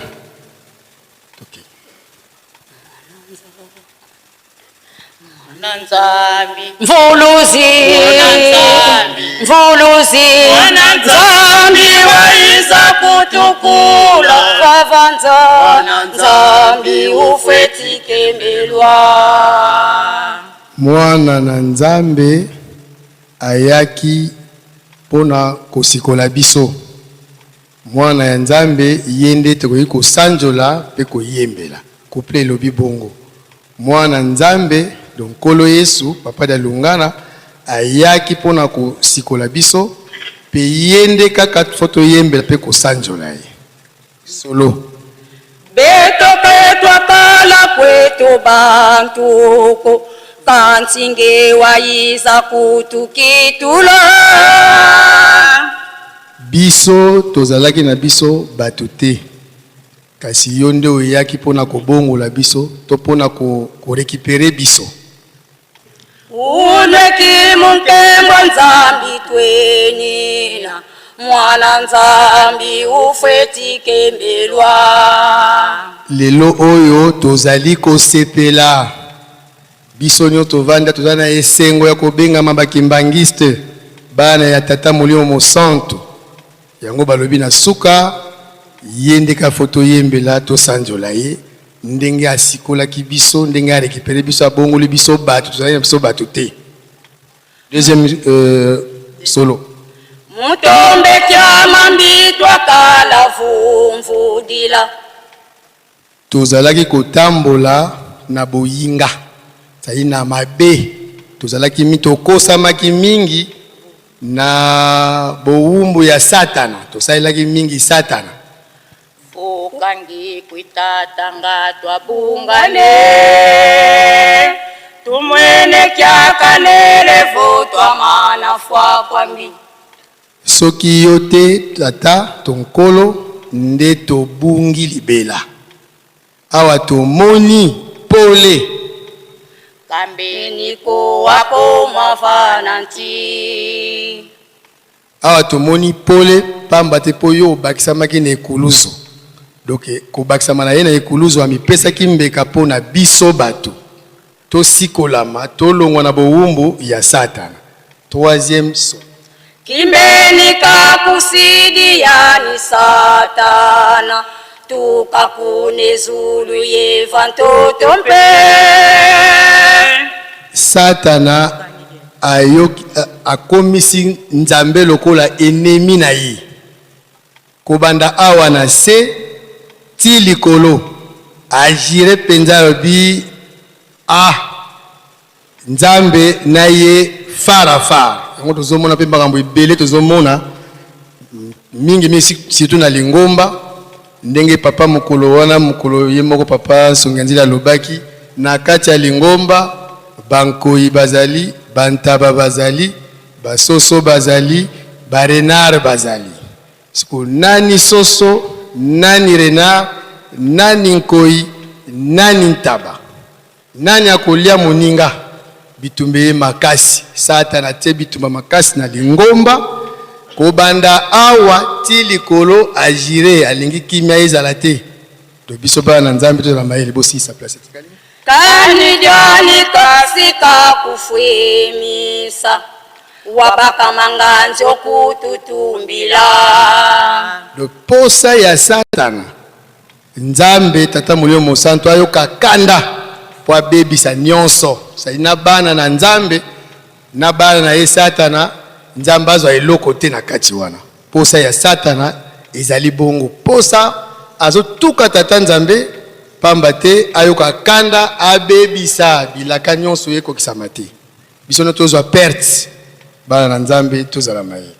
Kufungiko etata do kufwemiko ngeyezeye Satana yensemwani. Siko biso bandimi tozosenga na tata mulimo santu ko silikate tata mulimo santu yo yebi Satana na bato na ye oyebi bango do ayebi bango Satana na nkango na ye nyonso na mbano na ye.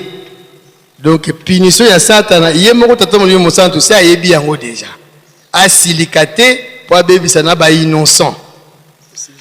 Untungi kaka vempo kamusalweki siki disenza ye bundu dia kumpe. Sukisa ye bana nza bazali kosenga sukisa ye pamba te okonza mokili na yo ndenge yo moko lingi po toyembaka na nzembo bandeko na biso kwa deja bayembaka tokotambwisa mokili na lolenge ya kimbangu. Siko biso bandimi asukisa Satana pe akonza mokili na lolenge na ye bana Nzambe bazwa kimia. Papa tosukisiwa. Merci. Chorale Yerusalemu eza nzembo na bino jeteki azwi.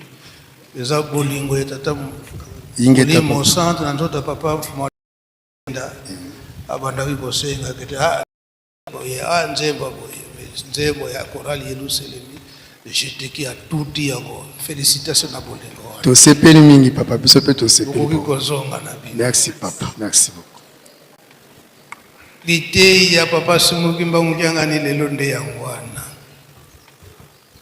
Yango alobi te tozala na confiance epai na ye pe tozala pose ye azali pose biso pe tozala pose tolanda kaka na maye oyo azali kotinda biso na botongi Yerusalemi na bikateli nyonso baza kopesa biso pe na mibeko nyonso ndenge baza kotambusa biso kolona pe kobokola tobosana te pe na makambo miso na bolingo mibeko pe misala onkombo tata mwana tata mulimo sana. Amen.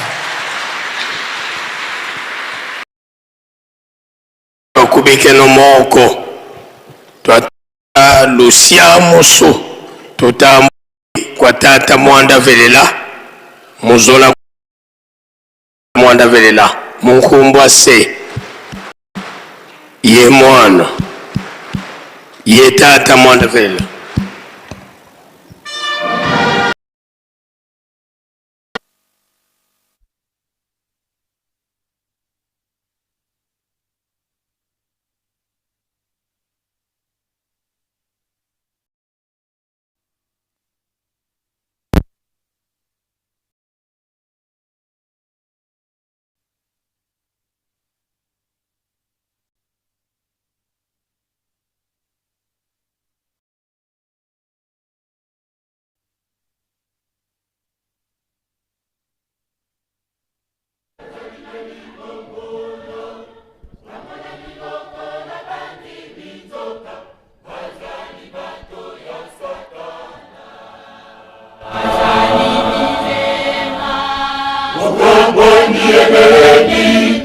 Rolingi no tabala mate na malamu kato ya misala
Conseiller direct, les informations de l'église, les émissions et les cultes en direct d'Inkamba Nouvelle Jérusalem.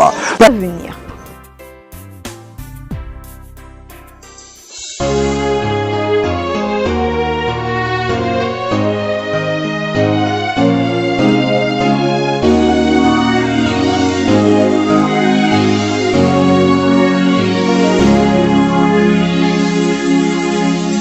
C'est du nouveau sur Presqu'île Kamba officiel.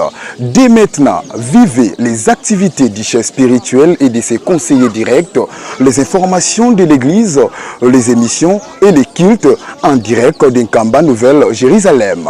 Partout et à tout moment, restez connectés à la Presqu'île Kamba officielle, votre chaîne de proximité désormais en live. Suivez-nous en direct sur YouTube. Presqu'île Kamba officiel, la voix qui vous accompagne désormais en temps réel. Connectez-vous car le direct c'est maintenant.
Mheshimiwa mkubwa Papa Fumwambanza, Papa Mbenza Andre Kyang'ani, conseiller direct ya Papa Simon Kimbangu Kyang'ani, yeye tuko naye leo hapa Nkamba Yerusalemi.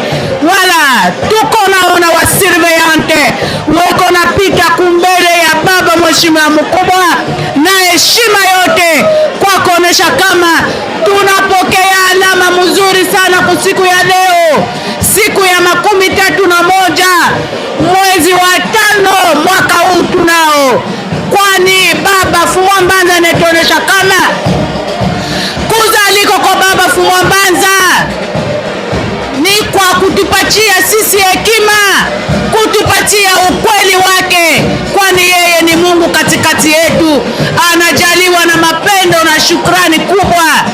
Sisi wote tunashukuru wa baba watatu takatifu, tunawashukuru watakatifu wote kwa mapendo yao, walitupenda, wanatuonesha pia sisi watu katikati ya watu tukue na furaha kubwa kabisa kwa kufurahisha wa baba watatu takatifu, kwa kuongeza ile wao wako natuonesha kama sisi mbele yao tukue kwa mkongo yao, kwa kufuata mashauri yao wako natupatia sisi wote katika dunia mzima.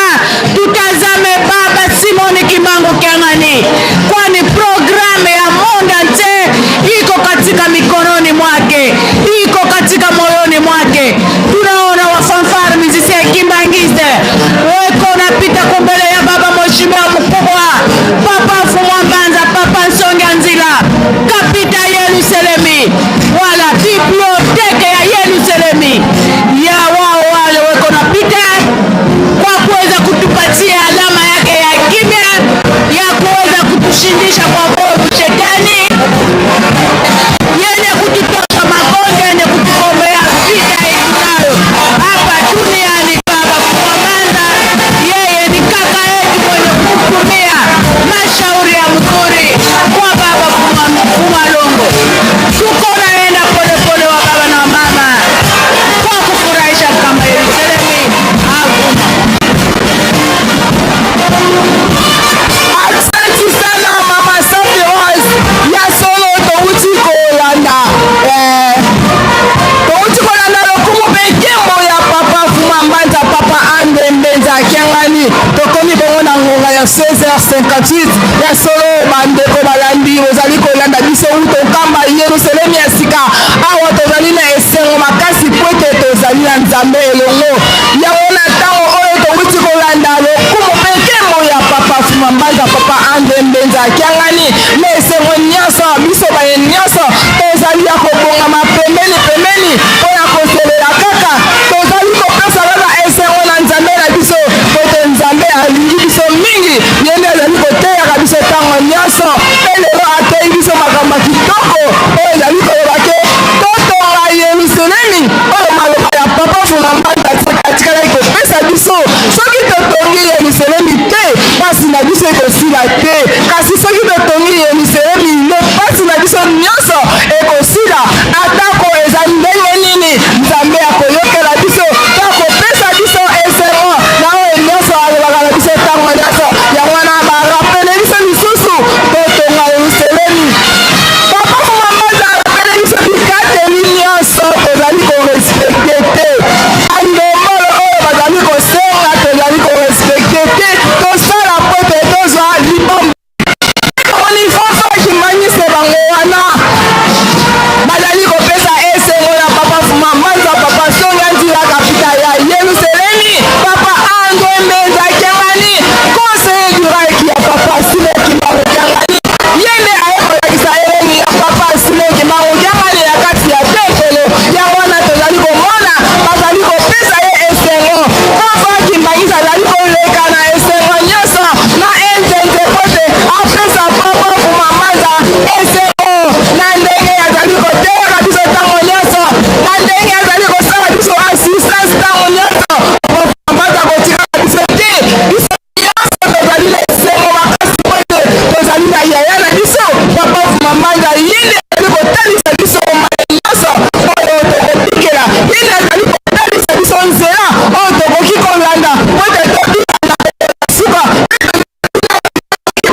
Simon Kimbangu Kiangani mawa ya kosole ezali na maboko ya papa Simon Kimbangu Kiangani mokili mobima ezali na maboko ya papa Simon Kimbangu Kiangani tolanda ye avec les mains pote tobika tolanda ye malembe na nsima na ye tozala kaka na nsima na ye tolanda oyo nyonso bazali koteya biso na esengo nyonso yango tozali komona awa na kamba ya miselende esika vraiment esengo ezali makasi pote babeti pongi bawana bazali kobeta enzenze ya makasi baome misusu na une semaine tozali komona bazali kotonda ndeke awa na kamba ya miselende esika na esengo pote ezali molulu oyo bapesa bango ya le 6 juin yango nde tozali kotela kasi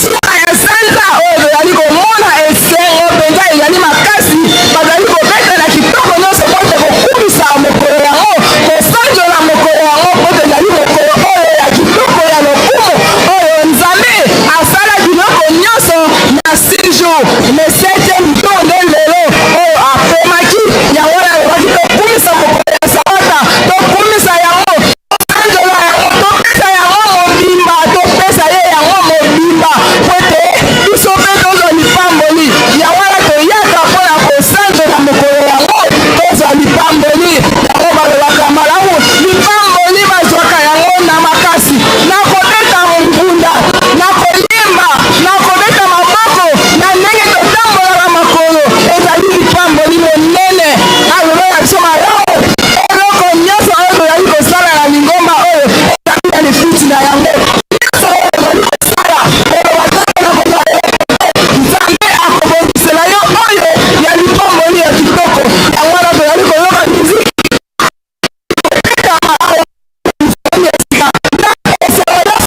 ezala kaka bana ya ndeko kolinga misala moko komona efelo oyo papa Simon Kiangani aboniseli biso masafirote ezali efelo makasi tozali komona bafavoriso bazali kobeta yango dans une semaine bazali kotonda ndeke awa na kamba ya miseleni ya sika yango na lelo bazali kobeta miziki ya kitoko mpenza oyo kosanjola mokolo ya lelo ya dimanche mamosafi oyo solo mpenza tozali komona bafanfare musicien kwa kuonesha kama le 6 juin bien wao wako na jewa hapa kama Yerusalemu. Tunaona 5 continent du monde entier, Afrika, Ulaya, Amerika, Asia na Oceania. Wao wako hapa kama Yerusalemu. Wao wale wako napita mbele ya tunaona bendera ya hekima kimya ubarikio wetu katika dunia mzima. Bendera inapita polepole kumbele ya baba mheshimiwa mkubwa kwa kuonesha kama utakatifu huko hapa kama Yerusalemu. Tuko naona wa Silvia weko napita pole kumbele ya baba mheshimiwa mkubwa Papa Fuma Mbanza. Tunaona mastadi katika kama Yerusalemu kwa kuonesha kama majengo katika kama Yerusalemu natoka kama vile buyoka kwa kuona kama mastadi katika kama Yerusalemu. Baba Simon Kimbangu Kiangani anasimama kwa kuweza kumaliza kazi walimwatia wa baba na wa mama. Tumuweke mkono, tumuongoze mkono, tukweke mkongo yake, tufanye maparticipation yote kama tuomba, kwani ni kwa uzuri yetu sisi wenyewe. Kweli wa baba na mama, furaha kubwa katika kama Yerusalemu. Le 6 juin, envahissement ya Cité Sainte, wakabo wetu walitezekwa 150,000 familles emportées, 37,000 morts, kwa kuonesha kama waliwawa, walitezekwa kwa namna yote. 150,000 7,000 wengi katika kamba Yerusalemu wakabambika katika dunia mzima kwa jina ya baba Simon Kimbangu Kiangani, kwa jina ya papa Simon Kimbangu. Wakambo wetu wakateswa kabisa, wakaona manunguniko kabisa. Baba Simon Kimbangu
oyo ye azali kolakisa biso ete ezali mobimba ya ye tata Nzambe yango wana toyeba kopesa kotondi kokumisa ye et surtout suka ya sanza le 31 mai mbotama ya mwana na Nzambe lobi tokoti na mois de juin toyoki conclusion ya mois de mai chapitre wana pesi biso ya Ezekiel 33 37 mikuwa tozalaka bato te tozalaka mikuwa tomonaki ye moko papa Simo Kingangu na bomwana na ye kuna na kungu akokita na kati ya libulu mpona kokende kotala biso mikuwa yango wana batata ntango ekoki etape ya liboso esi tozali kotala programme nini ezali kolanda na nsima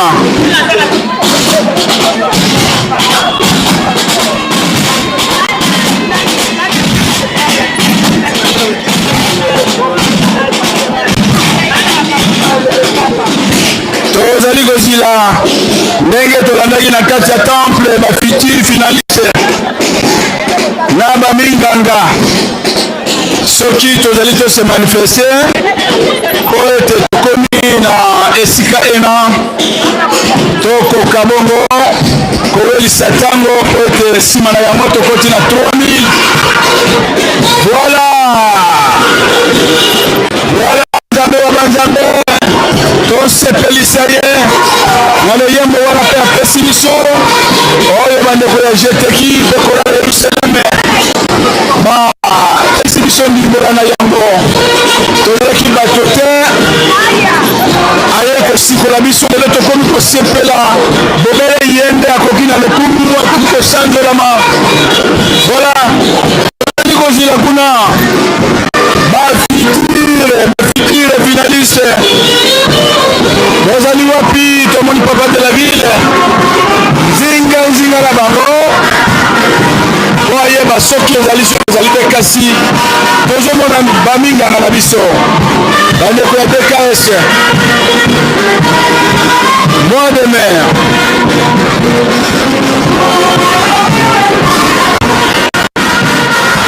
tozali se kozila bayeba koleka liboso toleka bayeba koleka liboso tokotaka deja mpona koevite retard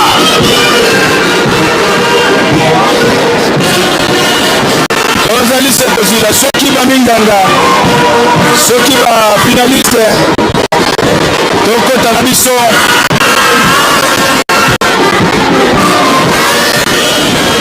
sanza ya mitano mois de mai lelo nde suka orami reverend Chibola na ndenge alakisi biso likambo ya Yerusalemi ya kala mpe lelo tokoti na Yerusalemi ya sika testament ya tata Dialunga na kiangani soki totondi Yerusalemi te mapamboli mpe makopesamela biso te tokolela bote minoko na biso mikopasuka kimia ekoyela biso ata moke te condition tozala na susi ya Yerusalemi toyalaka pongi te soki Yerusalemi ezali kotongama te yango wana barapele biso bikateli surtout biso batata tolandi accent oyo epesameli mpona bademande spéciale voilà tameki bafinaliste na biso oyo bakosilisa na mbula oyo bango wana bazali koleka na kado na bango mpo ete liboso ya Nzambe bakokendaka maboko pamba te félicitations les futurs finalistes nsima na bango nde kolanda bandeko na biso ya DKS Merci beaucoup ma finaliste. Likambo ya Nzambe bandaka na bomona wana tato kokenda wapi lizali na kati na mitema mpe na mitu na biso susi ya Yerusalemi ndenge batangeli biso na Nehemi tosimba likambo wana po ete bolamu na biso ezali na Yerusalemi oyo ezali likambo tobungisaka Nzambe ekozongisela biso yango lelo bango moko bazali na kati na biso bazali kosunda biso po ete tokoma na destination sino soki kaka ngai na yo tokolumela te mpona kobebisa po ete tozali kososola te likambo ya Yerusalemi mokili mobimba mango mamaso epai wapo koyokela Yerusalemi tokola wana kamba po ete Yerusalemi ya liboso kuna na bayuda oyo asi alongola yango ye mpe ye tozali na ye amemi yango tozali nango na Yerusalemi ya sika nkamba nde Yerusalemi oyo ekosanisa mabota maso mpe ekopesa kimia na mokili mobimba toyokaki président Fachi ndenge alobaki mayele bwanya mpe bokasi ya Kongo na kati ya mabele oyo nkamba bwanya ya Kongo esika bainvention nyonso ekobimelaka esika bokasi nyonso ezali donc ezalaki opération moko ya moke mais mozindo ya koloba te ezali opération esui yalobaka na centre d'accueil soki ngolo alobi ete ngambi azali malade ndimela ye bakonzi balobaka moke mais mozindo tososola Yerusalemi po ete Nzambe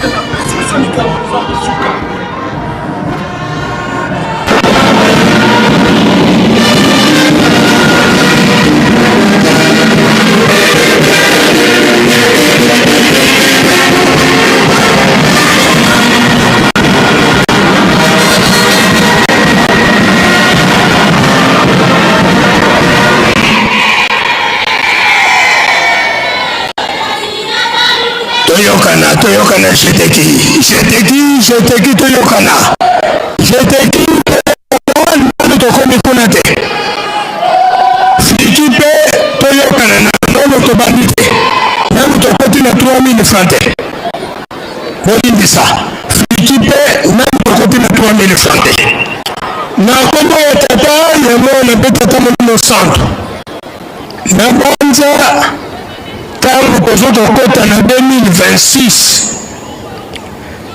papa Simon Kibangu Kyangani tata molimo centre ayebisaki biso likambo yango ete na 2026 oyo tozali kokota tokobanda komona likambo moko koyela biso ya mabe te kasi na malamu na banza tozali na esengo lelo ya koyamba bandeko na biso baminganga awa tozali na ordre de mission ordre de service awa nous invitons Maman Bissa Vomia Liliane, directrice de cette émission, vous êtes pour le salon. Nous invitons aussi Monsieur Vidier Boniville, médecin résident. Mettez-vous debout aussi là où vous êtes. Nous invitons également Monsieur Benga Jérôme Jean, assistant technique et médecin interne. Là où vous êtes, mettez aussi debout pour que nous vous saluons. Nous invitons aussi le docteur Bivengi avec tous les docteurs et les amis de DKS qui sont présents avec nous ici, afin que nous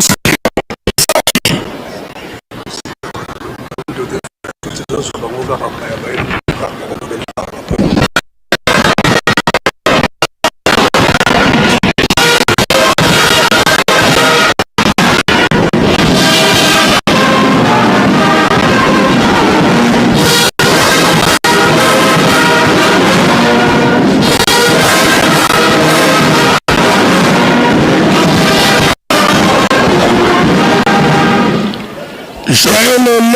et saluons-leur au nom du Père, du Fils et du Saint-Esprit. Au nom du Père, du Fils, du Saint-Esprit. Merci beaucoup, vous pouvez vous mettre. À présent, nous vous invitons pour prendre place afin que vous venez exhumer ce que vous venez d'amener pour votre Dieu, le Saint-Esprit, Papa Simukimba Okangana.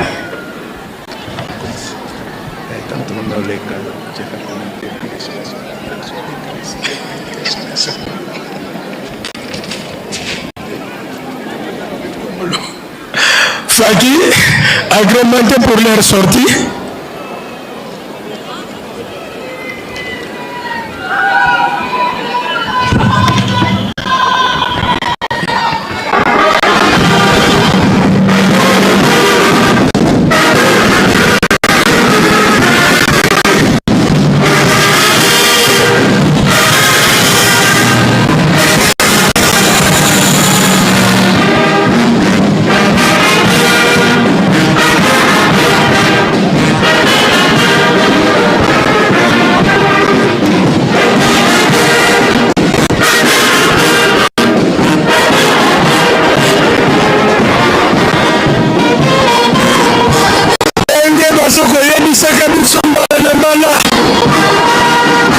L'État a sali toujours pene na biso.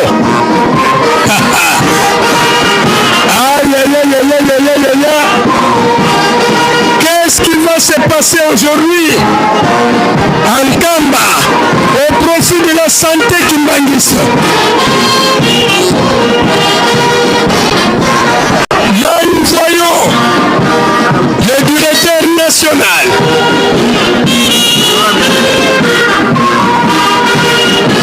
Nous voyons le directeur national, Moutavorne. À côté de lui, nous voyons le docteur Mafuta de Masensa Kiki Mayanda. Nous voyons aussi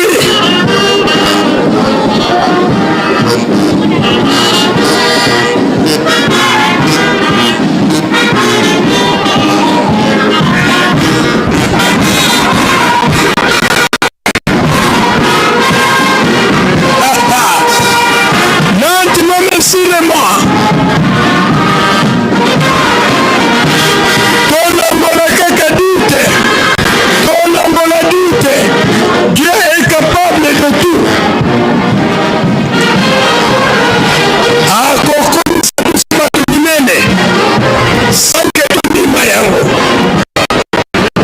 C'est la direction nationale PKS qui s'amène devant le conseil direct du chef spirituel.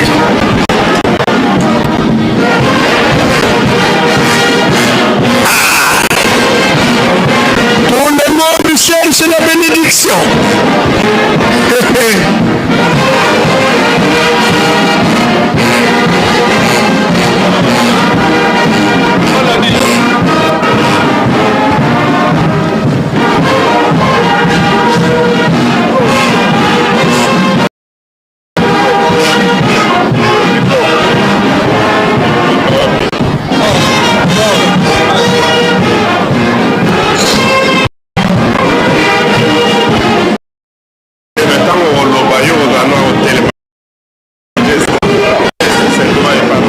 Chacun de nous monte un camp avec sa pierre pour la construction de la sainte. Merci Faki, merci Faki.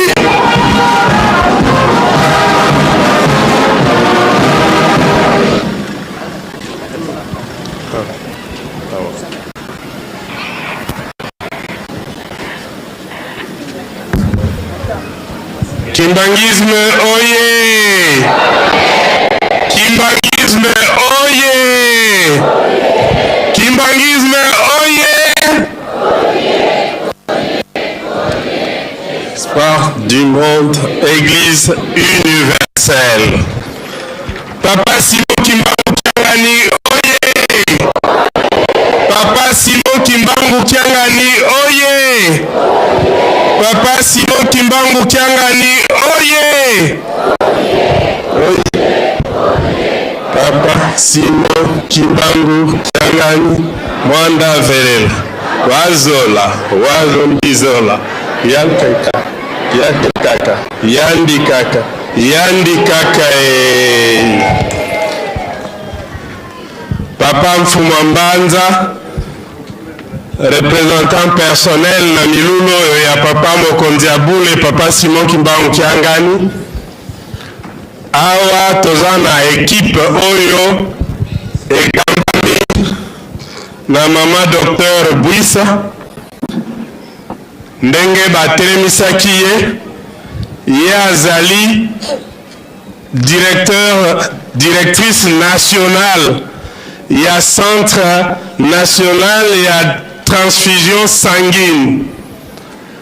Tina nini na mokolo oyo tomoni manso oyo etalisami yende amemeli biso yango likambo yango ebandaki na passage ya mokonzi ya mboka tata Félix Antoine Tshisekedi tangu ayaki awa na Nkamba Nouvelle Jérusalem ville sainte lelo toyebi ete misala esalamaki na ba équipe d'avance elongo na clinique présidentielle nde batalisaki na mokonzi ya mboka besoin oyo ezalaki na matière ya santé bango bakangaki likambo eza na makambo misato bakangaki awa naza na nzela te ya kolobela yango nde na kolobela be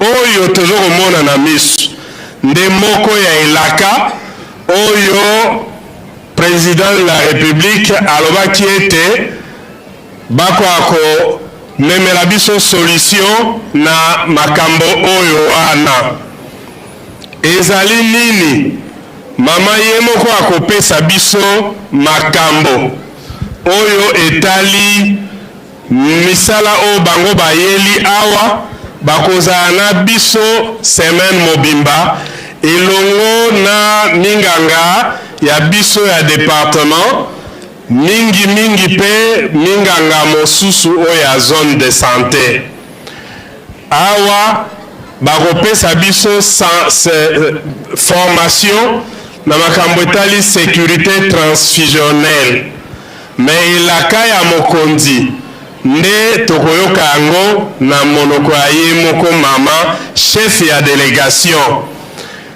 akopesa biso likambo ndenge eyeli oyo pe eza na mituka tomoni edefile elongo na biso ye moko mama mutu akosala révélation na yango pe lisusu sa biso tina nini formation oyo bakosala biso durant toute la semaine bakozala na biso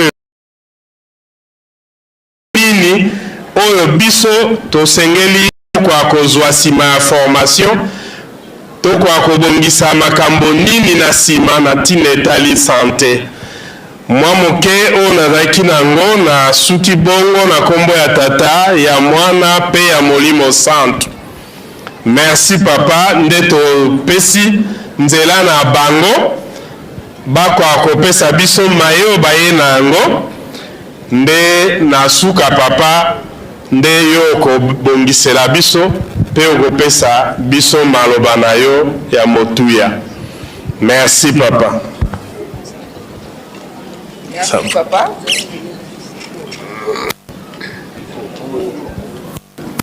Kimbangisme oye!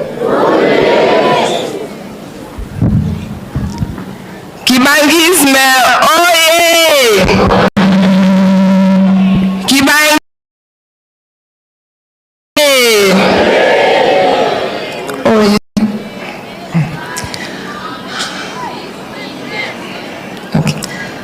à Papa André Mbenza Kiangani, ici représentant de son éminence, Papa Simon, chef spirituel et représentant légal de l'église cubanguiste. Et après vous, chef cubanguiste, bonjour. Dès Papa Moulala Lobaki, à passage, il y a Papa Mokonzi, son Excellence Président de la République, Félix Antoine. Même il y a vision nae et alingi mutu nyonso a joie soin de qualité.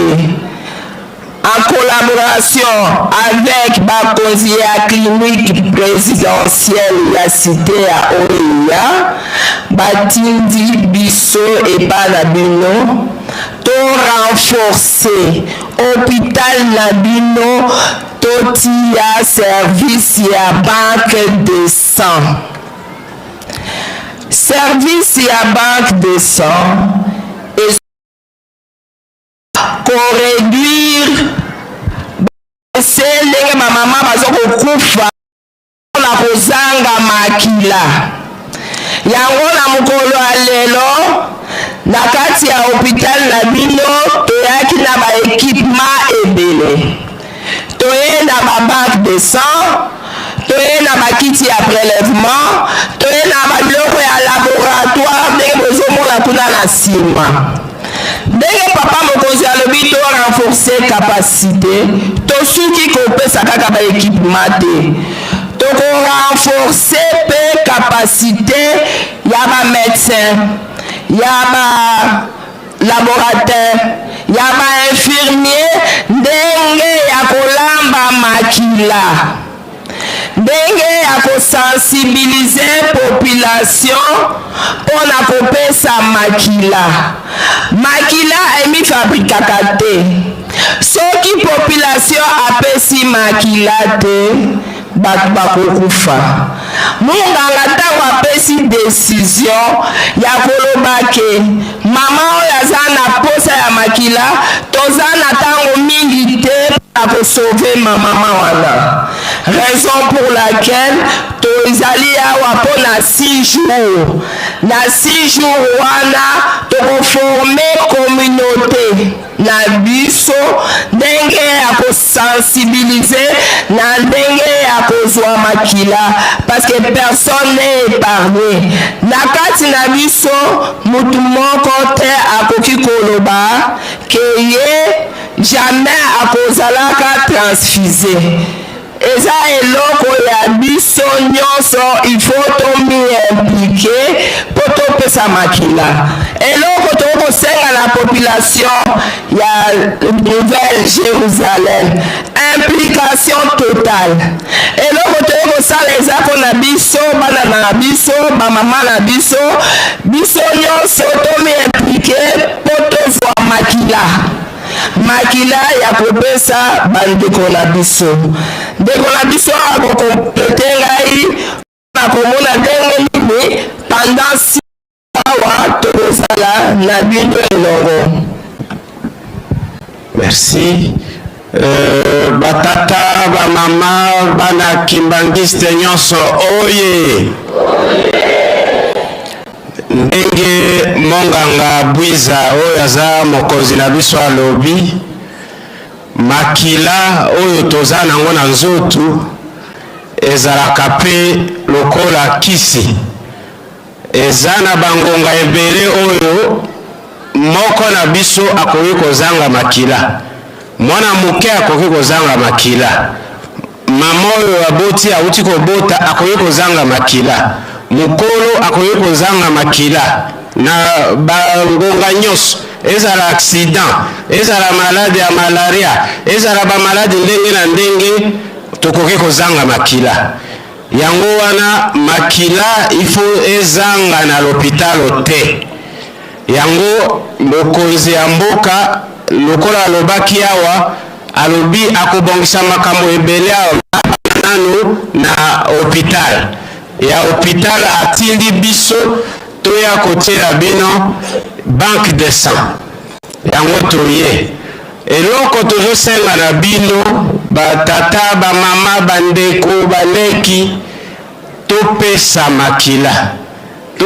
makila na ndenge te mokolo mutu moko akozanga makila emonana na lombango po lere moto azangaka makila baminganga nyonso bazawa bayebi soki moto azangi makila eza oyo babengaka na lopoto urgence médicale. Soki moto azangi makila il faut tout de suite bazwa makila bapesa ye nde mosala toyo kosala awa teya apa kopesa ba matériel to installer yango ebanda kosala tokopesa mateya na baminganga oyo ya bino mpona babeldaka makila ndenge nini epa ya bato soki bosi bobendi yango kolamba yango ndenge nini soki basi balambi yango monganga oyo akotia makila akotia yango ndenge nini po soki atie mpe mabe epesaka mpe matata yango mosala tokosala awa kobanda lobi kino samedi oyo eza koya. Merci.